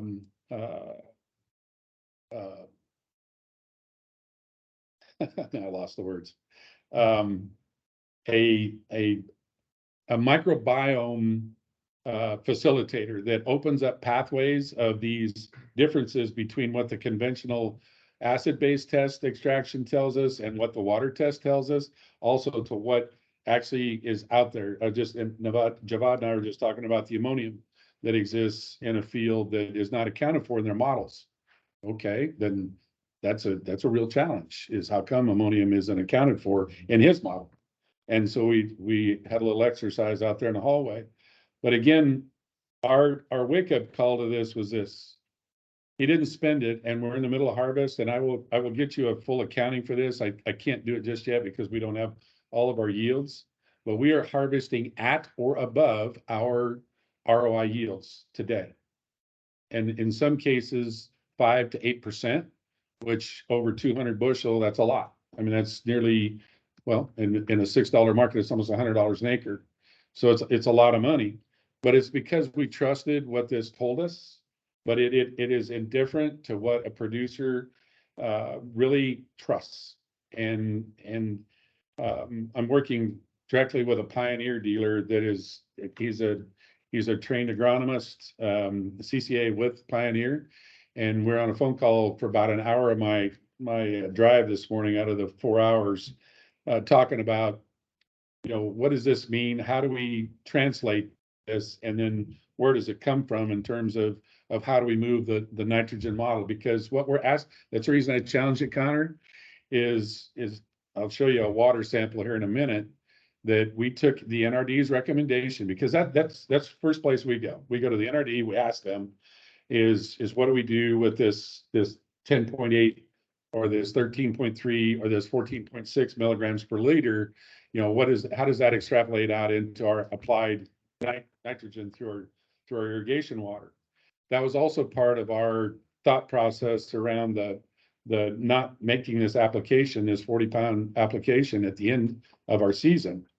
But in terms of how do you move that adoption, there's a handful of us, and I mean that literally, in less than 10% of the producers, and a lot of those you may or may not engage with, but there's about 10%. We did a USDA assessment, and I'm actually headed for DC the 11th through the 15th on a subcommittee meeting with the Senate on how do we think about the dollars and tying those back to what is new science as opposed to where we historically land on and how we evaluate and move dollars around. And so when we took this and we're still meeting our yield goals, it has allowed us to be able to tell that story, but more importantly, profitability, which that at the very end of the conversation, that is ultimately what it is around a producer, is that profitability. The other thing I want to point out on here is the soil health score. This is a work in progress, but Lance intends to really start to weigh this more in terms of the activities. So we're in the process of sampling right now, all of this same sampling at the same time as we did last year. So we're trying to benchmark our farm on where it's headed to, on literally, because I'm as confused as anybody around. I'm a part of a whole bunch of stuff with soil health, water quality, water quantity, and all of these pieces, and yet most producers look at you incredulously and go, okay, tell me where you're coming from. You know, you can show me what the impacts are and where I am on specific portions of data about my operation, but how does that affect my capital? How does that affect my investments? Just like I told you, we rented ground. We're wondering if we're gonna, the other reason we're or water testing all our wells is because we want the benchmark is that 4 years from now, there's a different assessment based off a point source. And even though we may be 6 miles or 2 miles from a municipal well, but we're only half a mile from a domestic well. And so our question to ourselves is, okay, do we want to be a part of this or not? I tested my own well and the results are in here. I got to apologize. We didn't sort off that we have soft water. So the sodium was like 333 milligrams per liter. It was off the charts.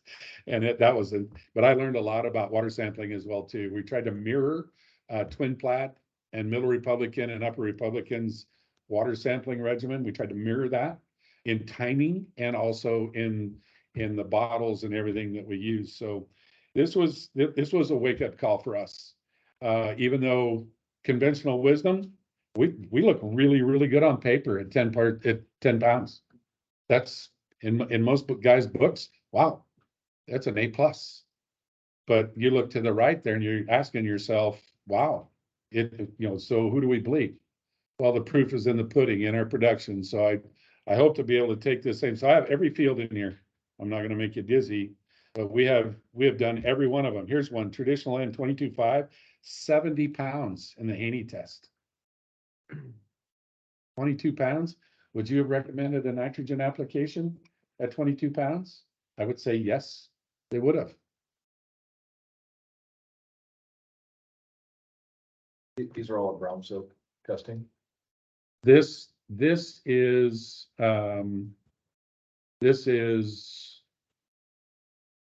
yes, it would be. Yep. Yes. August. Yeah, I was trying to fit between the popcorn and the corn, and then soybean, oats, peas. So that's why we don't have all the data layered in yet. Yes. But it'll allow us to really kind of drill down. But the biggest thing is $50 an acre. $50 an acre. If that isn't compelling to a producer in those conversations, so I'm not certain about a protocol because the NRDs are doing so much right now in terms of nutrient management. They're engaging some really high profile people to help out. And that's why this whole agronomy piece, I think, is key support from our group or from the NRCS and up through that change to kind of build that very robust support piece that we're all telling the same story or have the ability to reflect and inflect on what we're seeing from what is that water quality telling us? It's not, they're responsible for it, but in terms of ultimately it's me. I'm responsible for it.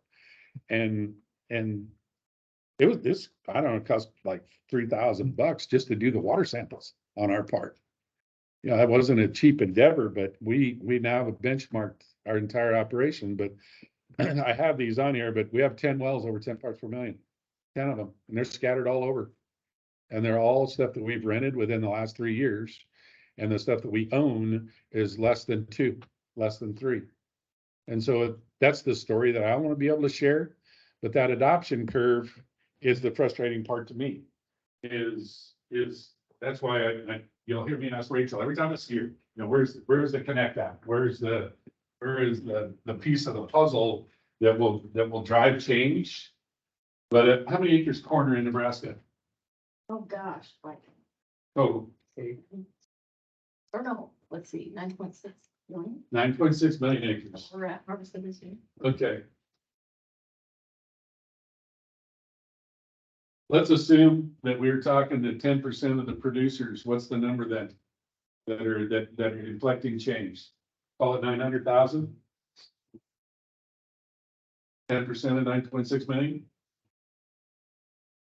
No, that's only 96. No, 960. 960,000. So 960K. So that next bunch, that's these guys. And we did this in the water piece, in the water quantity side with the IMP on the Platte and the Upper Basin, is we languaged, is this next 50 to 60% are the guys that get it done. They're the bulk of this next big shot. And these guys over here, this maybe 10 to even 15%, and I pick on them, that's my age group. I'm 65 and older. And we have stuff paid for. I have a paid for tractor, I have a paid for planter, and I'm not gonna change what I do. I'm not, because it's paid for, it's profitable, and I don't have to. And hopefully I'm doing a little better job than what bears out. But even the NRDs, we have worked our tail off. You know, short of allocations, short of management zones, doesn't matter what the criteria is from a regulatory thumbprint, is how do we get engagement? So I've got a full court press on with extension. I just left a meeting with them again today, is figuring out how do we help and support, as opposed to the NRD system having this target on their back and ultimately going to have to make a decision that none of us want to be a part of as producers. We don't. Most of the boards are producers. And we're gonna continue to listen and hold you at arm's length.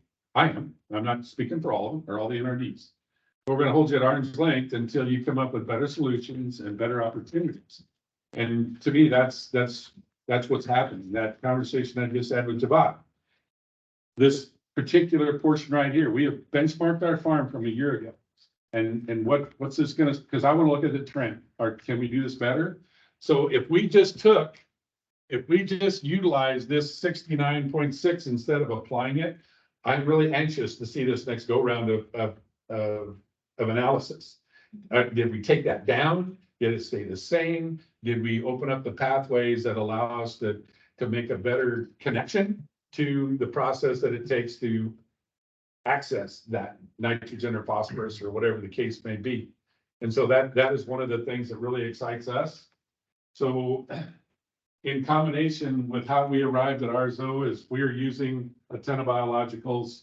For the first time in my life, I have applied 7 different kinds of sugar.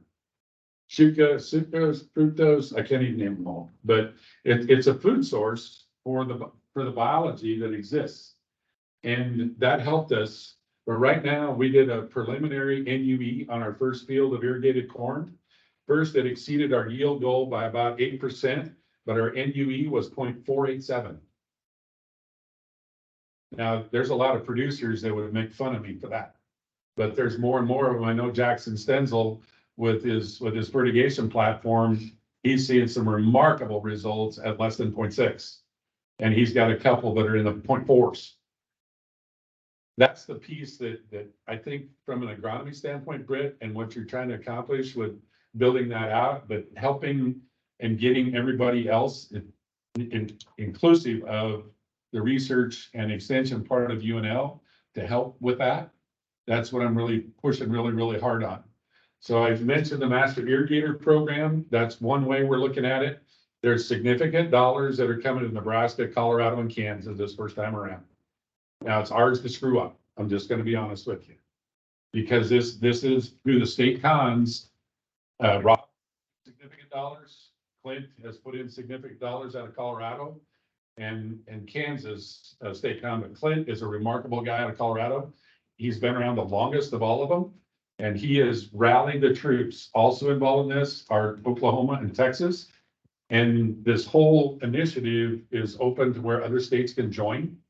And it'll expand TAPS is one of the primary pieces. What I'm most excited about is Master Irrigator. Because I think at that point, we look at quantity, which is, as I understand it, I just talked to Sam, it sounds like the Republicans gonna be a compact collier.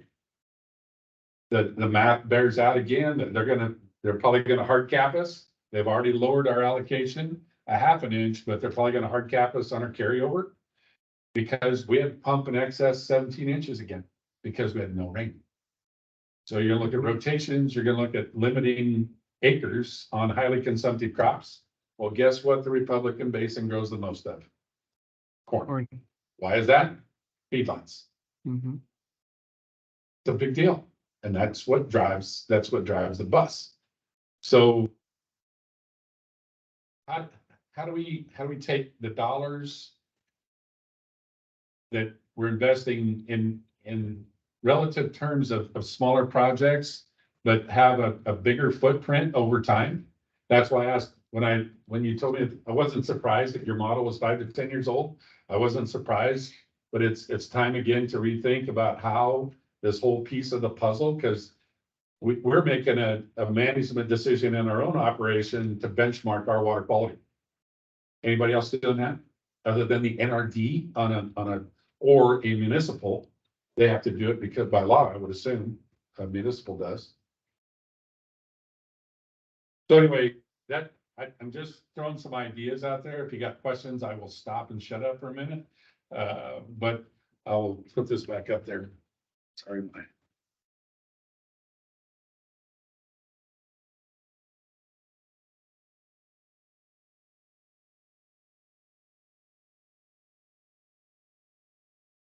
Generation, that everything is paid for. The effort put forth to that group should be different than the effort put forth to that with 50 to 60. Your age group effort has the means to be able to reflect change much more easily through profit margins than the 50 to 60% of the group. So should the effort be made to this generation to get to inflect change, because they're a little bit more economically viable to be able to make change. Does that make sense? If you have a yield drag for a year or two because you're adopting soil health practices, is it easier on the 10 to 15% at the end of the curve? Or for the 50-60% that are sitting there with a ton of loans, that their profit margins are much narrower? If you were to ask yourself, how many producers in your district, what percentage of the land that they operate do they own? So this percentage right here, I would say probably owns less than 10%, just because they are pushers. These guys, they're probably in the 30%. Balance is rented, some type of a shared agreement. These guys right here are 80 to 100. So if you're renting ground, one of the biggest hurdles is, okay, when you make that kind of inflection, what you're asking about, if they push that may mean an increase in rent. Because And if most leases now, instead of a 5-year lease or a 10-year lease, you're seeing more and more 3, 2s and 1s. And the 1s are the hardest because, okay, so I make this investment in soil health, or I make this that's why I'm trying to condense this down about some stuff that may work in the near term and then figure out how do you negotiate a lease. But that's the number one inhibitor of a application or adoption of process inside of these guys is until Terry, how long we've been doing allocation stuff and metering and how long have we been doing that? Forever, a long time. 30, 35 years. Yep, at least. 40. And it didn't take long for me to realize and move the stuff that I learned in the Republican up into the Twin Flat. And we went from a 13, 14 inch use to 9.6 on our entire operation. Well, there's still 12 and 14 inch users because they're right here. It's these guys. And I got a neighbor that's here. He pumps his water every damn year because it's his water. And because he can. And this guy here, because he's paying in excess of $350 an acre equivalent rent, he knows that if we do these things or I invest in this, am I going to get the money back out of it over that short term? This guy here, he's just doing it because he wants to set up to be able to, he's young. So my son's 33 and everything's in his hand and he is looking at and evaluating everything that comes to him. And he moves that into his operation. He just had a Journal Star article. We've been doing some water research with a company out of Switzerland called Aqua 4D, 50% reduction in applied irrigation water. Same yield. But it's $35,000 for one 800-gallon minute well. But it's half the water.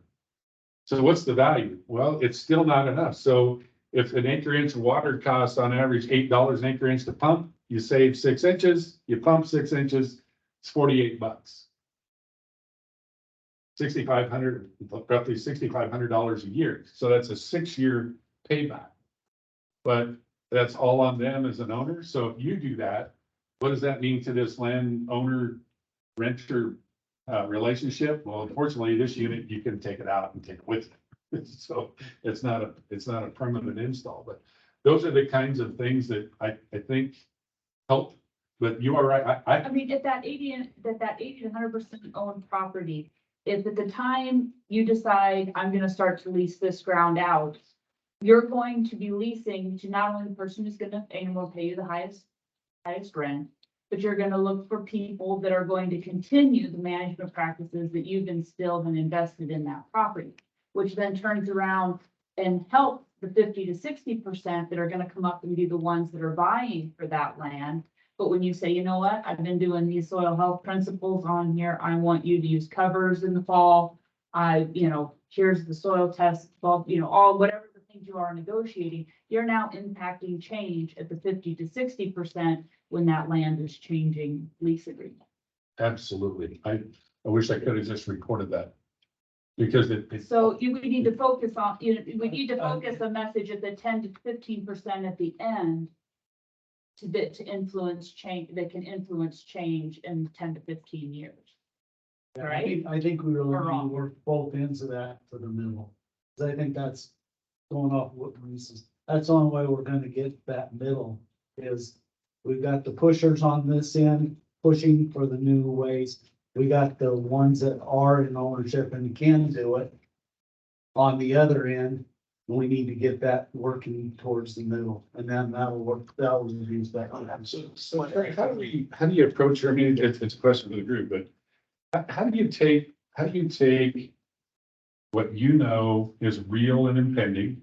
It may not be disastrous, but it's impending. It's like I told y'all, we have never looked back on our nitrates increasing in these wells when I look back at the data. So how do we talk to a producer in that respect around the same idea? We've got this stuff that's ongoing. We've got the tried and true stuff that we know will work. And yet how do we make that transition and leverage what NRCS brings to the table? And maybe this agronomist is a way. And I'm gonna give you a good example. So I love the fact that, what are you calling your app? What's it called? Producer Connect. All right, so Producer Connect. What's the target audience?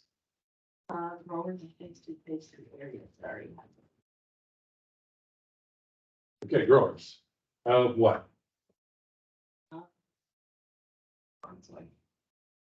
So corn and soy. So the model, the app will use soybeans as well.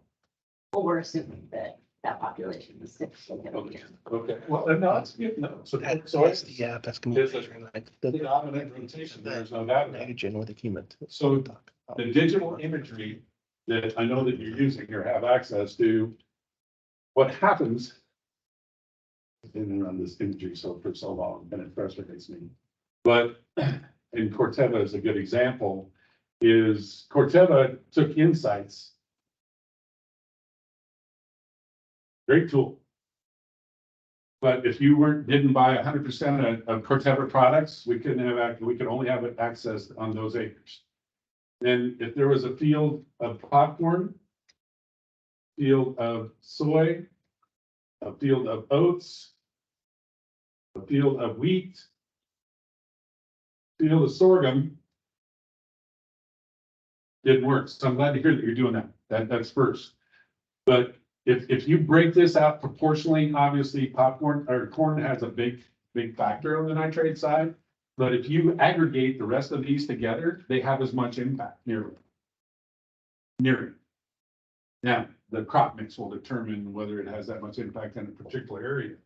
But, and I can only speak to popcorn, it's about 60% of corn, because you're only producing half the product, but the value is so much higher.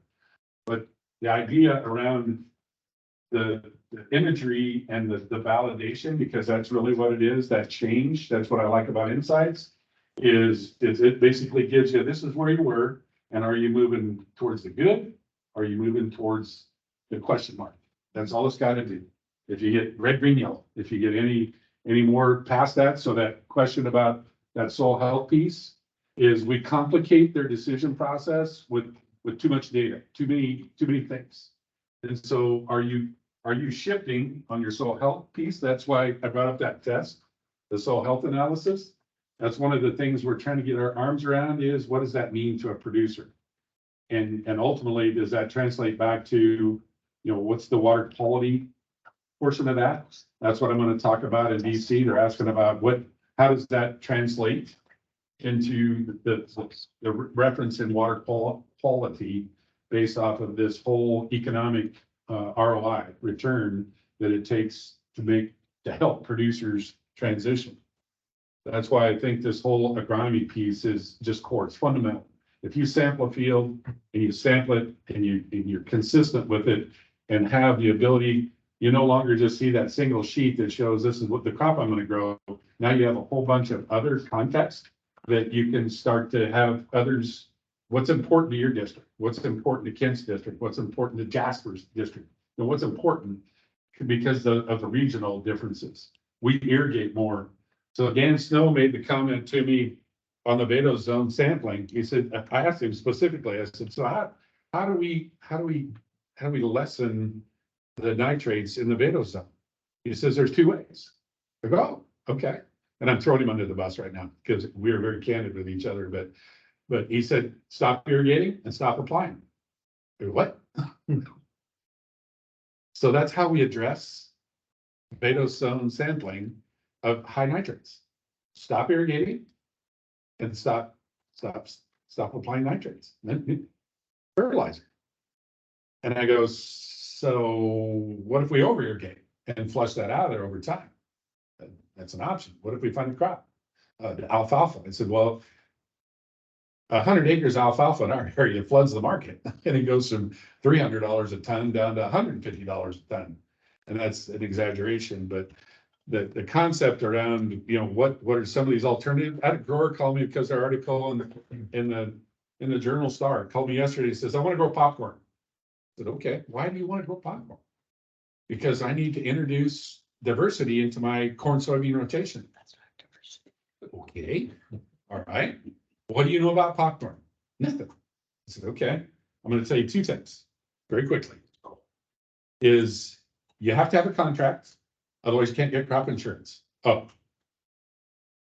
What do you mean by that? I said, to get federal crop insurance, you have to have a contract from a certified, or not certified, but a processor. So a preferred popcorn, not Chapman, comes right to mind, or 8K Acres and Imperial. You have to have a contract. But his idea, as a result of that conversation in that article, he calls me up and he's in one of the challenged NRDs that has a nitrate issue. And he's trying to figure out how he can survive, and I said, you can do it with the crops that you got. And he goes, what do you mean by that? I said, change your sampling method, start to look at, some other biologicals. And this young guy, he's 37 years old, came back to the farm, non-traditional farmer, a smart kid. I mean, he's a smart guy. And I said, these are some of the things you can go through. Well, they're cover crops. I said, yeah, I've been cover cropping for nearly 38 years. You have? Well, I thought that was new. I said, no, we've done it because we grow dry edible beans, sugar beets and potatoes, and we have to cover, or the wind will blow them away. But you kind of get the idea around how do we circle up and support that? And I truly believe the agronomic side is the place to start to get a benchmark.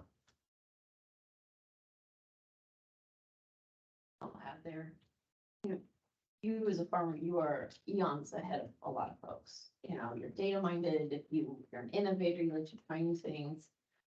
But what I see as a roadblock for that majority group there is that a lot of folks are very, used to their standard pathways of trust.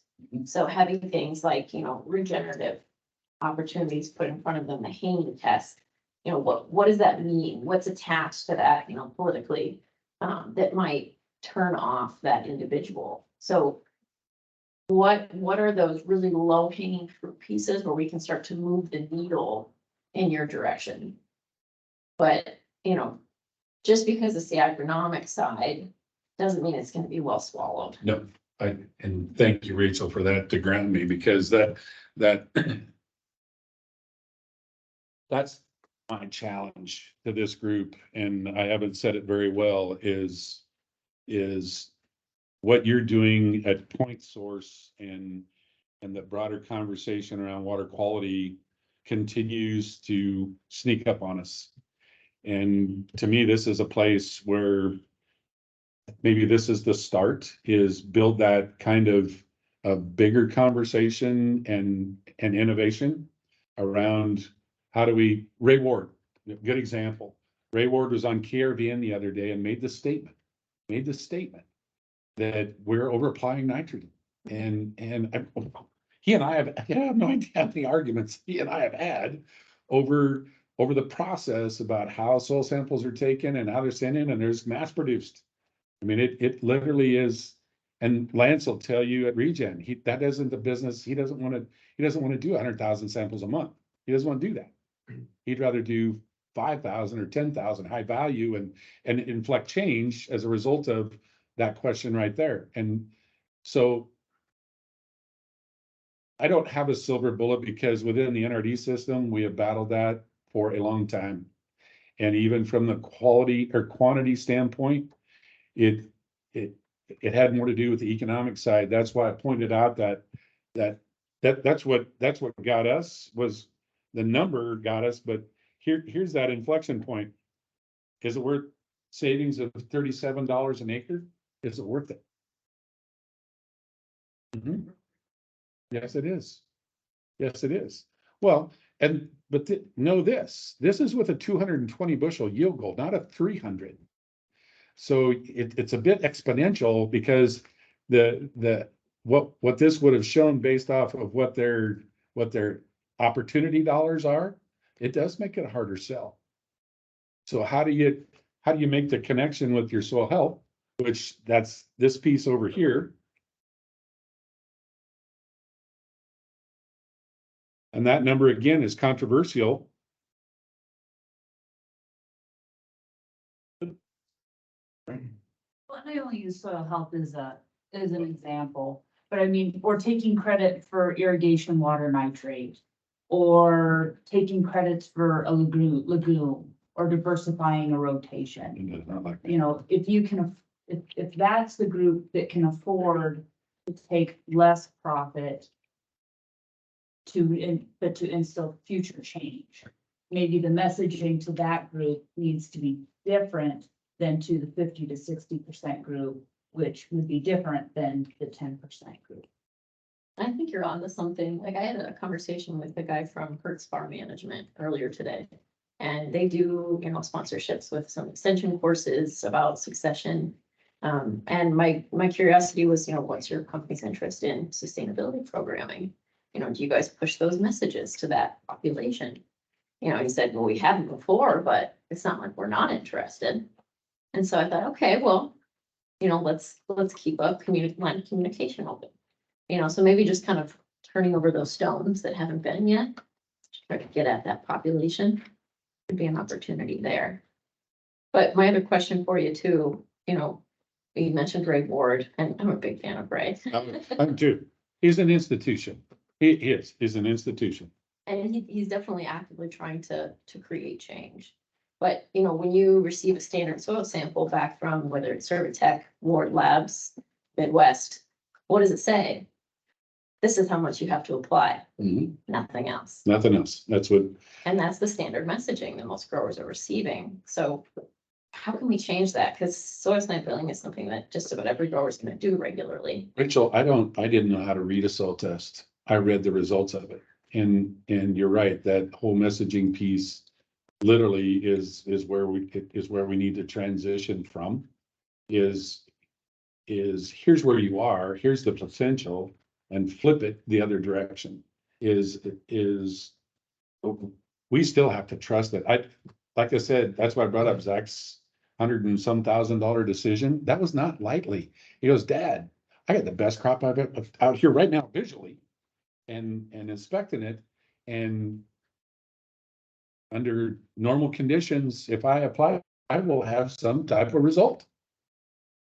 And I said, I remember a statement he made to me several years ago. We were using soil moisture probes, and the data showed that, you know, we were on an incline trend up on our groundwater, or applied water underneath the crop to finish out the season. And I was going to irrigate one more time. It was in September, which is a shoulder month in our district under low control.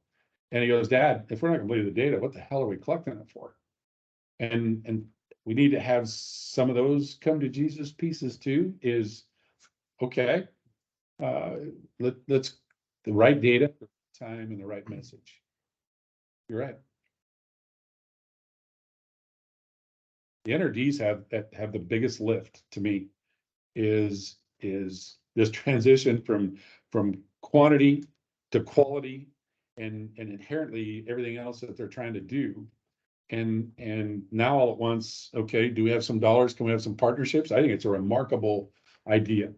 Andy first brought this up at the joint venture, the Rainwater Basin joint venture. And I raised my hand and I said, okay, first, what next, where are we going to find them? And plus, if they're going to be a spokesman for the NRD, I mean, quite frankly, they're going to have some type of road ditch that they're going to have to be in. I mean, I inherently see some challenges there that could either bode well or not bode well. I think some of those you even face with extension and sitting across from a producer. So they're not all indifferent, but I just challenge everybody in the room to think about not where we've been, not how we've done it, not even how we want to do it, but what can we do to make it look entirely different? And I just appreciate the fact that you take on the challenge.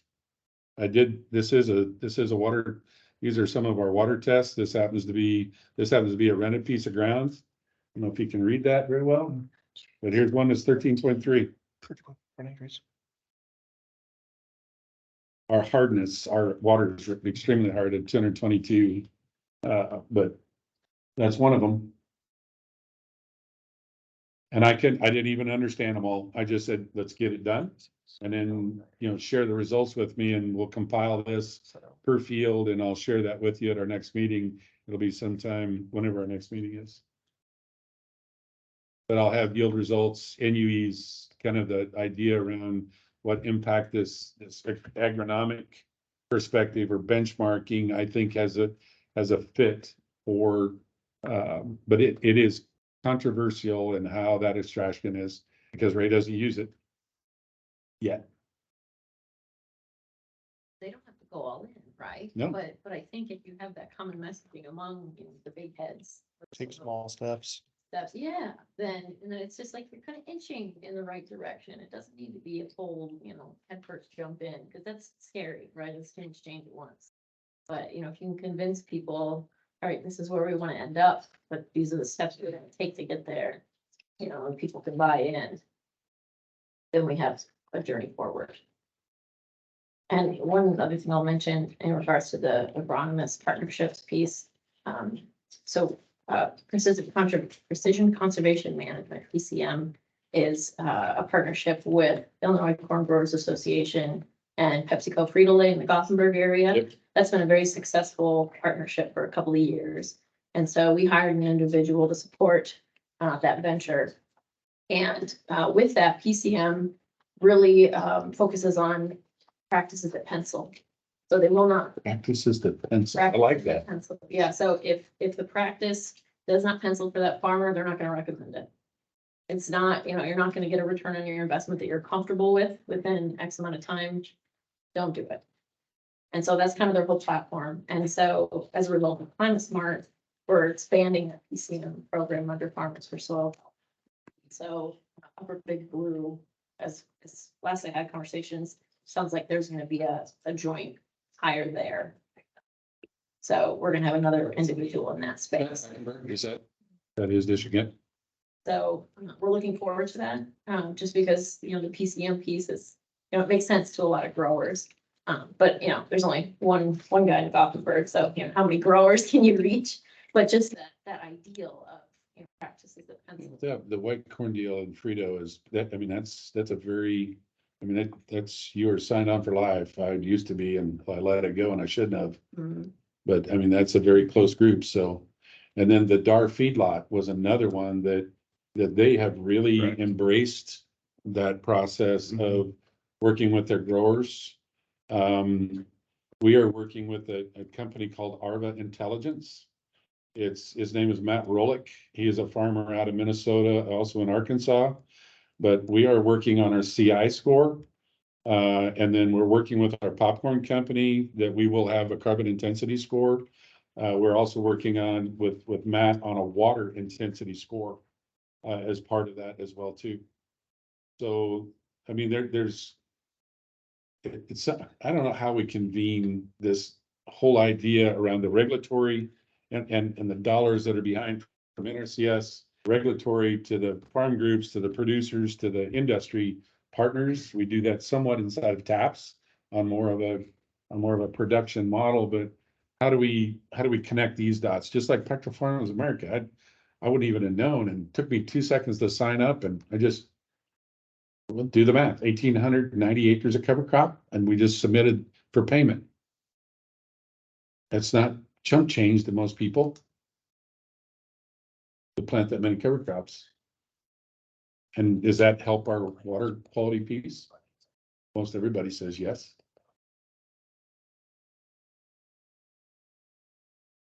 Katie would facilitate it. I know she would. What time is it? Yeah, 4:00. Okay. I'll go through. Any ideas, thoughts? Just Britt, let's just go around the room quick. Just fire away. Well, I think what you're looking at is a framework. I'm trying to follow you and where you're coming from. It looks like a framework for success is what you're looking for, right? Mhm. And I mean, I understand the adoption curve and what you drew out there. That middle part, and we run into this with cover crops, we'll just use it as a common example. So that middle part, what they want, you got the early adopters, they just go out and try stuff. They see a good idea, go out and do it, right? That middle part, it seems to me, they always want to know, what's my return on investment? I mean, everybody wants to know that, but they're more methodical about wondering about the return on investment, right? And you mentioned about the narrower profit margins and all the things that constrains them. So as I think about it, I wonder, how do we get that lead edge, the information that they're gathering, you're sharing with us freely here. But how do we get that, in solid form? And maybe in addition to agronomy, we're talking about economists, right? To put the, what is it, practice the pencil, that's an economist, right? So saying, and so that middle group there, if they got solid numbers that they can believe in, if they know if they invest this much, they're gonna get this return on investment, they'll go that way, I think. So, and then it was interesting as I was pondering what you're saying there, and this is just my take on the people on the back end, to basically have things paid off and it seems to me, later in life, a human need is to leave a legacy. And that legacy doesn't have to be money. It can be, your knowledge and wisdom and passing that on, or helping to, solve community problem, right? And so how do we, that might be the motivator, not money per se, but a motivator for those that are in that right-hand side of the curve. And I think Terry had a good idea about working both ends of the curve, and you're trying to get that bulk in the middle to do it. So as I think about it, I think the lead edge, do we need to translate good ideas into solid ROI so that the 50 to 60% can kind of have a little more confidence that I'm going to do this because I'm going to get this return? And then can we work on the right-hand side with a motivator, more of a human motivator of legacy or helping the community? You've learned stuff in 40 years, and that's probably where you're at too. You're wanting to pass on kind of in a mentoring fashion what you've learned and helping others. Is there a way we can motivate the right-hand side through more of a emotional thing than not ROI or some of those sorts of things? I don't know. That's what's going through my mind, is having some framework that helps us work with those differing groups. And how do we get them the bulk? We're trying to move the bulk is what you're getting at, to make an impact, right? So I don't, that's all I got. Like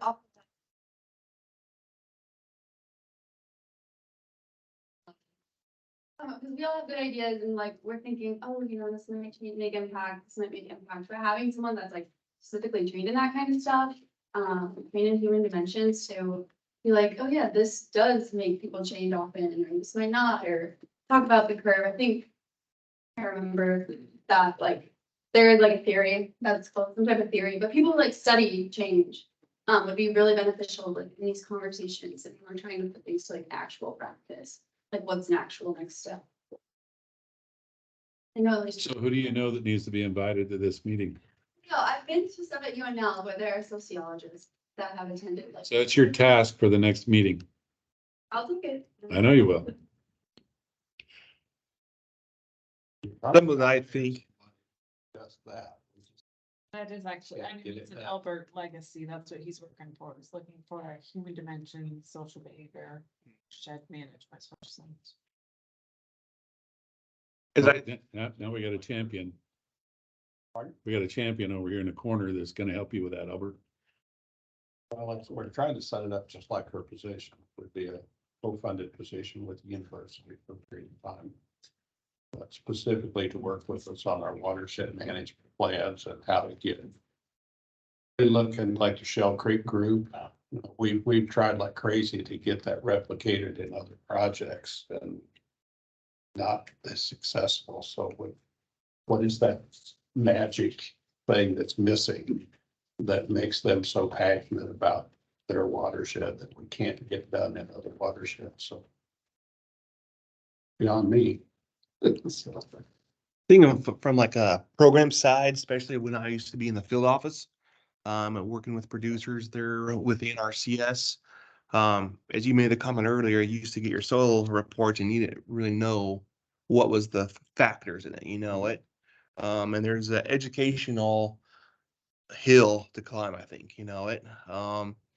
And so that is one thing to work with and to focus on.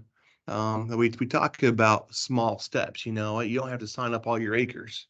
I think that program wise, it might be better to take some smaller steps, and we've made some adjustments in some of our guidelines about, you know, going back into that and looking at some small steps, you know, try it on one unit of the field for a few years and then see how it works, and then come back in on another field, you know it.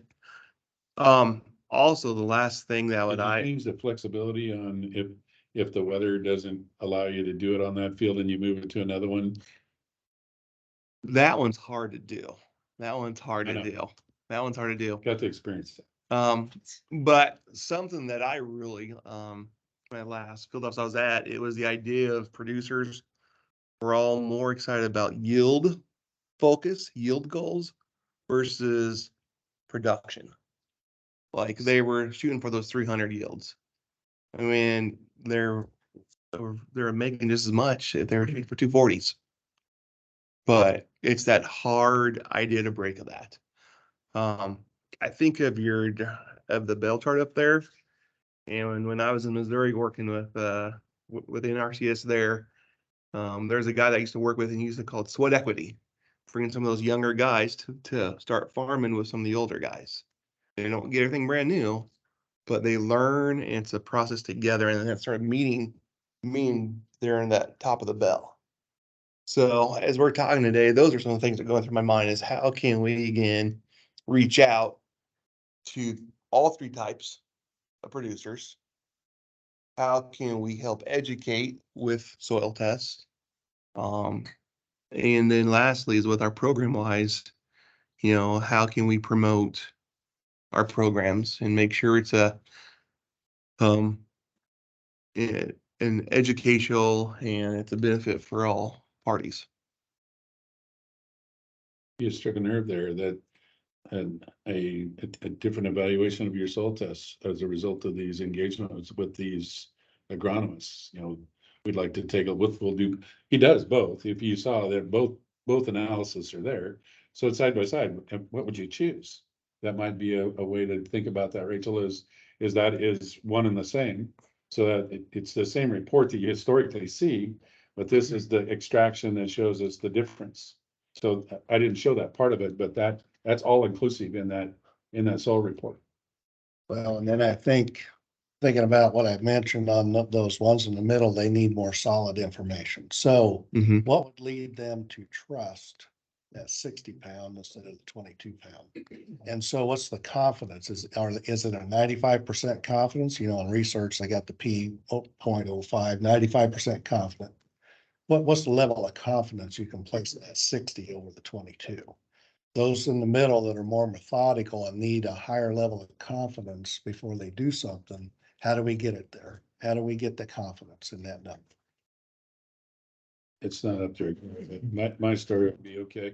I have There it is now. 13 parts per million in the well that is in your district. And so that connection via the NRDs, you know, where am I at in the district? Well, I have a water test that's 13.3 and I'm growing 300 bushel corn at whose expense? I think that's something, just working with producers from where I used to be at, they did not always calculate that. Is they're not reading the water. Well, there's a significant, so there's a different cost associated with a conventional salt test and a Haney test. It is more money. And you need to be more robust on sampling. So you're going to go from, you have no idea how many times the co-op's called and, hey, run out and sample that ridge and tell me what I got out there. I mean, that throwing the co-ops under the bus, but that inherently happens. So, I mean, that's what we're dealing with. That's how it happens. I mean, that's what it is. And just like these water tests, it doesn't matter if this is Malick or water test, it's a number. What does the producer do with that? 13.3 part per million. You're concerned. You rented this land. What am I going to do?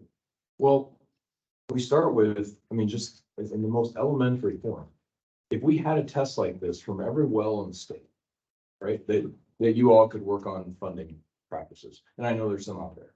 A lot of it right now is only in phase 2 and phase 3. But if we had a test like this, and let's say we had 3 tests from every well, that might cost $100, maybe $150. Water test cheap. Right? So we sit down with this farmer and say, how many inches do you pump? Well, I might pump 6, but I might have to pump 15. What do we do with that? What's the least you've ever pumped? Well, I pretty much pump 10. Okay, you have 30 pounds of nitrogen. That test is 3 pounds per acre inch, which sounds like nothing. Take it times 10, now we've got 30 pounds. Take it times 70 cents a pound, now we've got $20 an acre. And now all of a sudden, the 50 and 60% group, that's so simple, but it's not happening. I mean, just so simple to just do that math. What's the minimum that you're comfortable to taking credit for? Okay, do it. And just take it off the plan right off the bat. Same thing with soil test nitrogen. I mean, where you're at, I mean, you and I could just talk shop for a week. But this group here is, I mean, this is so over their head when we lump it all together with irrigation water, soil credit, 2 different ways to test soil, biologicals, pivot bio, I mean, all these things. And now it's like, oh, this is crazy talk. Well, it's none of this crazy talk. It's all very real. But we have to pick a few things that we can simplify to the masses and take across Nebraska and make a change. And some of it is not new stuff. It's just actually doing old stuff. So I'm gonna have to take off pretty quick here, but this conversation that we're talking about, getting to that profitability part. I think one group that we always overlook is the lending. That's going to hit that middle group the hardest. The lenders need to know this information. So they know, okay, what are your tests? What are you going for? I don't need to know that you're going for 350 bushel an acre. I want to know what you're going for profit per acre. And how can we do that in a conscious conservation mode? They gotta look at that conservation part of it too. And another group I just thought of now, if you're talking about that middle group, maybe we need to focus on the landowners who rent their ground. I mean, I know there's a lot of them, they're older, they don't want to deal with it. Maybe we need to figure out a way to bring them into this conversation that, hey, you've got this asset. If you want to make that asset more valuable, this is what you need to do. And your guys that you have farming this ground, they need to understand that you want this asset improved and not just used up. So I think we maybe need to start figuring out a way to talk to maybe just the landowners themselves and get them more interested in improving their asset value. That's interesting, Terry, because our leases through, we have a couple of management firms that we rent ground from for, absentee landowner or that age group. And they're in that lease today is the quantity piece. So if we're in the middle, we've got our 13 inches or 12 inches, whatever it is, or 60 over 5, and they don't want you to pump over that. That is part of the agreement. You operate under that and you don't just blow up the water. So that's intriguing to me around the water quality side. I don't know if there's any language anywhere that I'm aware of anyway, but I'll do some looking into language on the lease. But that's why we sampled though. That's why we benchmarked our farm. If we go up, that's, I'm not certain that we can stem it in 1 year or 2 years, but we have counted every one of these wells. We accounted for the nitrates, no matter how low we had some we had one that's 0.067. That's nothing. But we also thought it was a sampling snafu because most everything we had was 2.3 to 8. I mean, that's pretty consistently. how deep to water in general would? 90 pumping level down to about 240. And fairly coarse soils? Combination of all the above. The worst ones are the coarse soils. They're the worst ones. Those, Is the there- feedlot, they've been nothing but corn, either silage or corn for grain or high moisture corn. They're all corn. And if you look at it, I mean, but that is, again, another one of those conversations that I'm not gonna have. Right. Because it's a big user, but I got a neighbor that puts on 80 pounds of nitrogen on soybeans. Because why? It's cheap Right, right. and it's $15 soybeans. The reason I ask those questions is that, just for the whole group, we've got one of the most diverse states that we could possibly have in terms of soils type, soil texture, depth to water, et cetera. We have farms in northeast Nebraska with extremely heavy clay soils that we've sampled, Vado zone testing. And there's a zone of nitrate at 30 to 40 feet.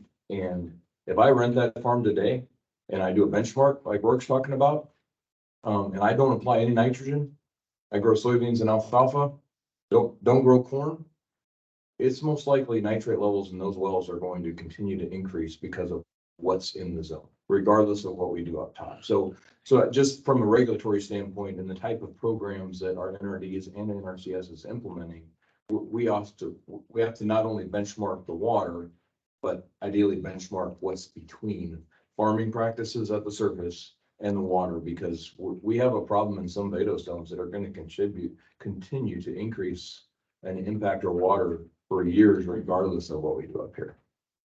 So, and that's just a problem. I mean, that is part of the problem that we're all here talking about, but it's not 100% about what we do today. Some of it's just what we have to solve and what was done yesterday.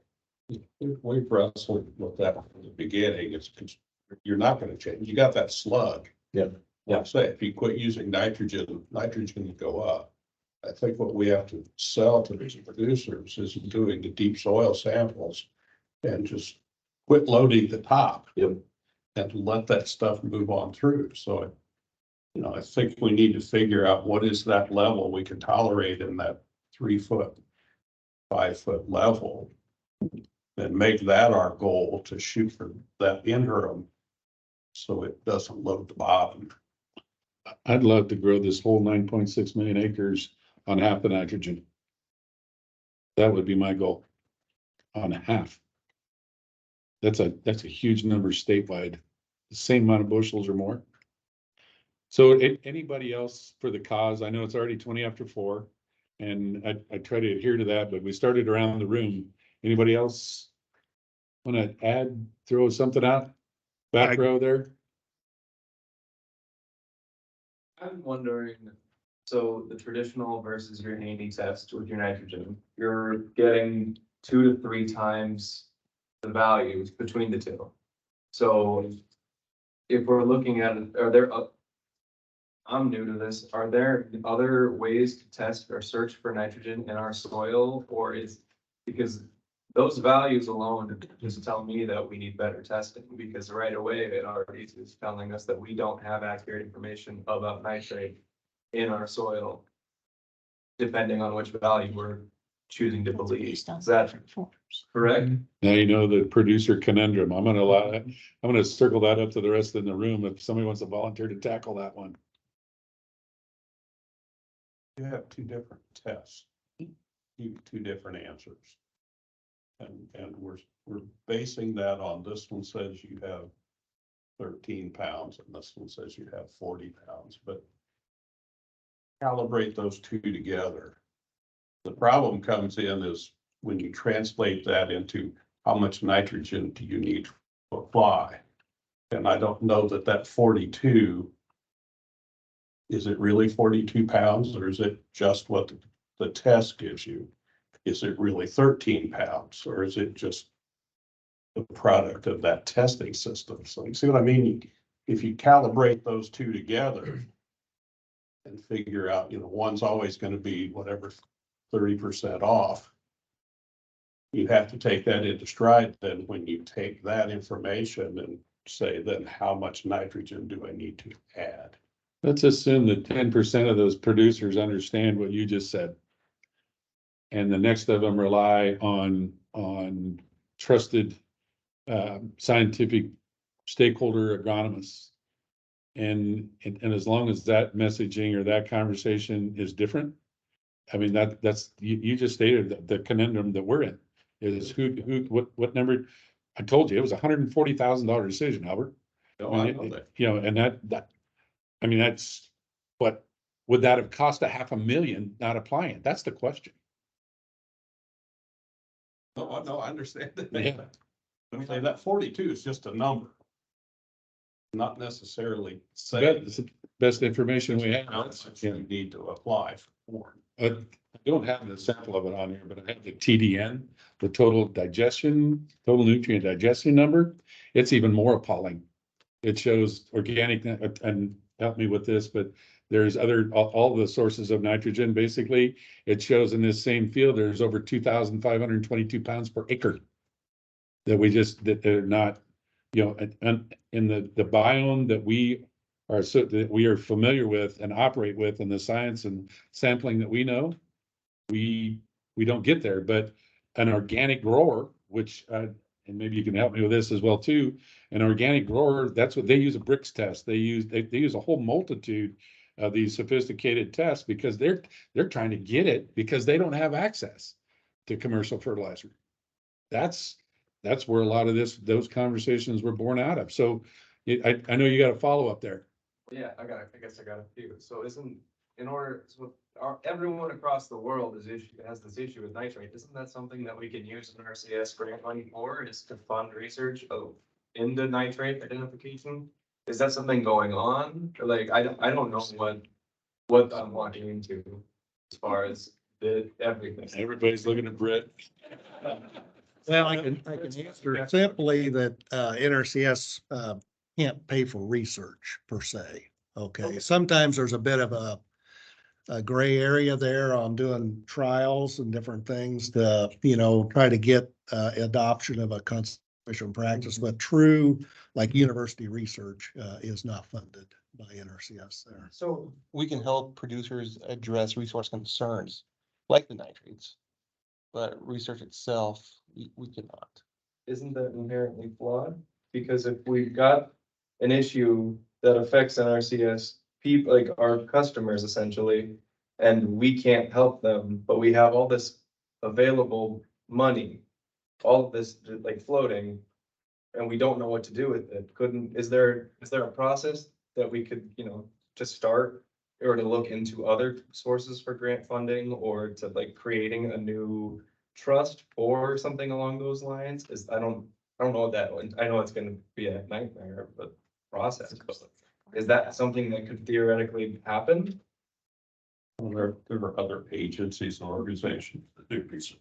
NRCS does not per se. And there's other pots of money. They can be Yeah. for research. Yeah, exactly. I don't say it has to be NRCS, but if this is a big enough issue where we just don't have an answer for it, is there nothing that is being done, or is nothing? So you've hit on the heart and soul of the whole collaboration. Is the NRDs are charged with water quality in their district, the groundwater piece.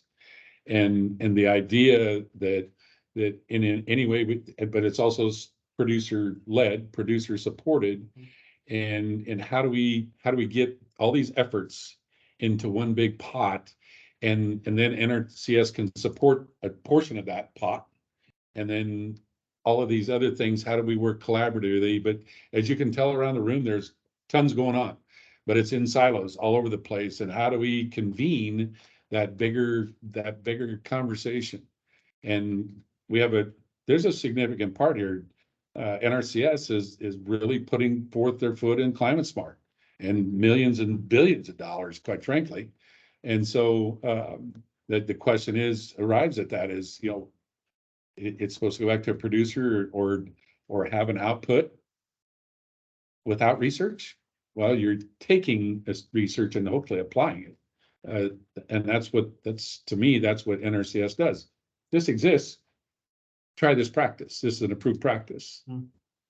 See what you can do with it. I want to just clarify on the testing. I mean, your concern is genuine, like how can we not know which one's right? Well, I understand that it's 2,500 pounds. Okay, so when we're testing agronomically, we're trying to estimate how much a crop can extract from the soil.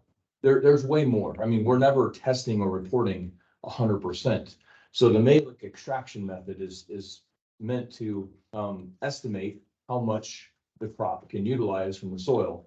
The water extraction method will produce a different number. So over time, farmers buy into, okay, which, under my soils, my crops, my yield goals, which extraction method fits best. Okay, so it's not that any of them's wrong. It's an extraction method meant to estimate what my crops can utilize from the soil. And different production practices are going to have a different answer for that. I think at the elementary level, again, how many farms are actually sending soil tests in on the 1st of August, like Rorick did? I mean, we can debate, well, which one should we use? Well, how about just take samples? Yeah. Just see as an application. I mean, because there's a lot that aren't. So, I mean, if we really want to impact, we have to get some data rather than no data. Do we have an estimate on the number of Nebraska that do or don't soil tests? I don't know. Yeah. To know that as well. I mean, NRDs require it a lot of times in their phase 2, phase 3 areas, so we do have that, but whether they're taking that and using that information, then that's another question. Do they know how to take that information and use Is it it? grid or is it fields? Hopefully that Producer Connect can help us with that piece, fill that gap of, okay, put your soil analysis in, put your water analysis in. Here's your nitrogen recommendation based on that information. So hopefully that tool will help drive that change. Again, it's going to be restricted at first into the phase 2 and phase 3 areas. But yeah, I mean, that's the big question. Is that type of information asked in USDA Ag Statistics? I don't think it I is. don't think so. I don't think so.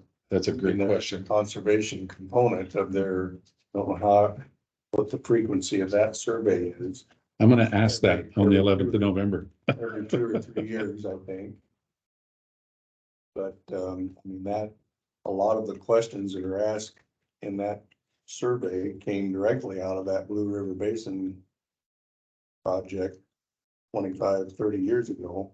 And, that we were trying to get some questions about conservation practices, mainly directed towards atrazine in the Blue Basin. But now, I think then a lot of that information became rolled into those surveys that are doing now nationally. You're adding your irrigation water sampling, besides soil sampling. You're testing your irrigating. Right there. So 47 wells was $1,580. That's, and you're gonna get pushback from a producer over that. What's the height? Or you're often I often hear, oh, I soil tests every 3 to 5 years. It's enough. Which from a nitrogen standpoint is absolutely worth it. Yeah, it's worthless. You just like. So what Noah's asking, the details and the nuance of how we get that nitrogen number that we're using in our soil testing, but the human dimension of it is that we have a lot of people that are not testing. So when we're talking about the type of the soil test, we're talking about that 10% of the curve on this side. When we're talking about who's soil sampling, we're probably talking about the other 90%.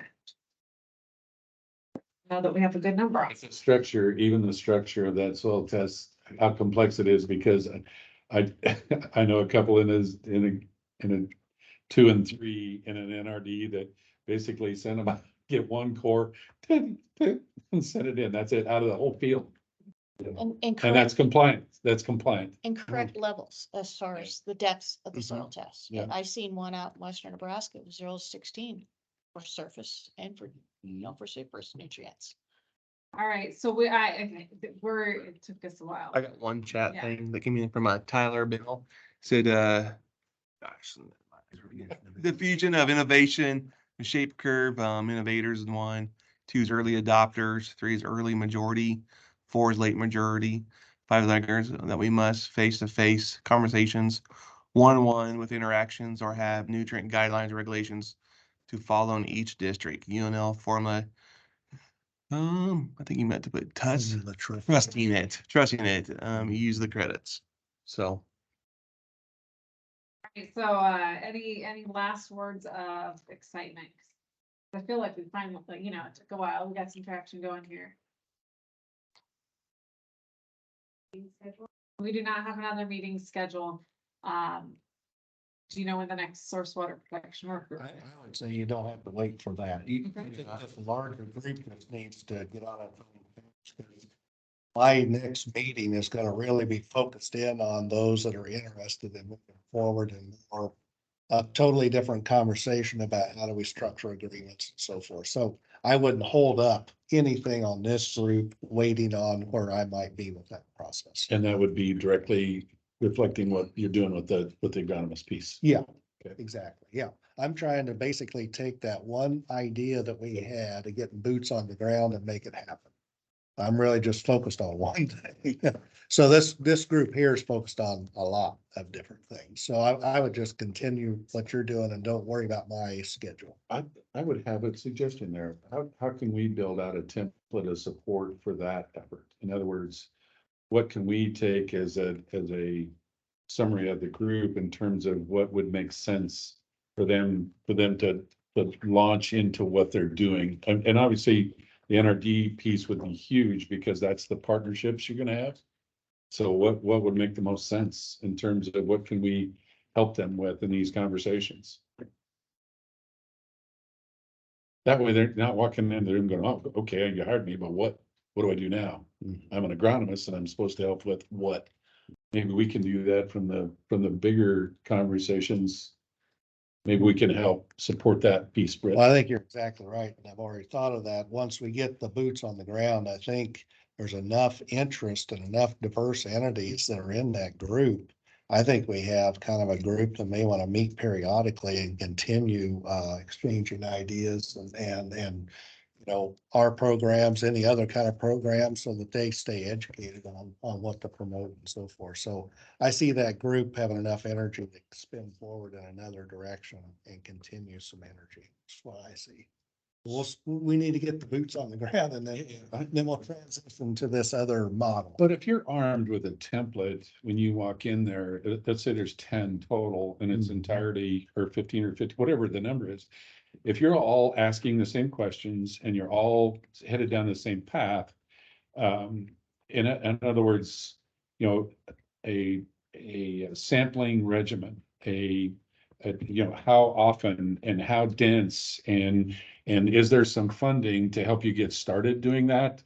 So that we have continuity amongst all of these. So when you aggregate it from an NARD, from all the NRDs, it just makes sense to me that if they're all armed the same way and they're all asking the same initially, not everything, because it's going to have some regional bias or basin bias, but I think there's a couple ways that I think we can maybe support that to at least get valuable data out of a sampling protocol. I don't know. Sampling's important, but coupling it with the nutrient management is important. Okay. Because just soil sampling alone, providing assistance to do soil sampling alone is not going to Change. to do, Have you done that before? well, I think this, maybe we're gonna do this as a side conversation. Yes, we can do that. Yeah. I think at this point, we're going to adjourn for the day. Thank you very much for coming. We'll plan to have a follow-up the next meeting. I would say the last week of November or the first week of December. I will get with Britt and Burke and get that scheduled. When that meeting invite comes out, it will come out this time with a meeting agenda. It will also come out only one time from Tammy Nordman. Tammy Nordman's, Tammy, can you hear me on here, Tammy? Already.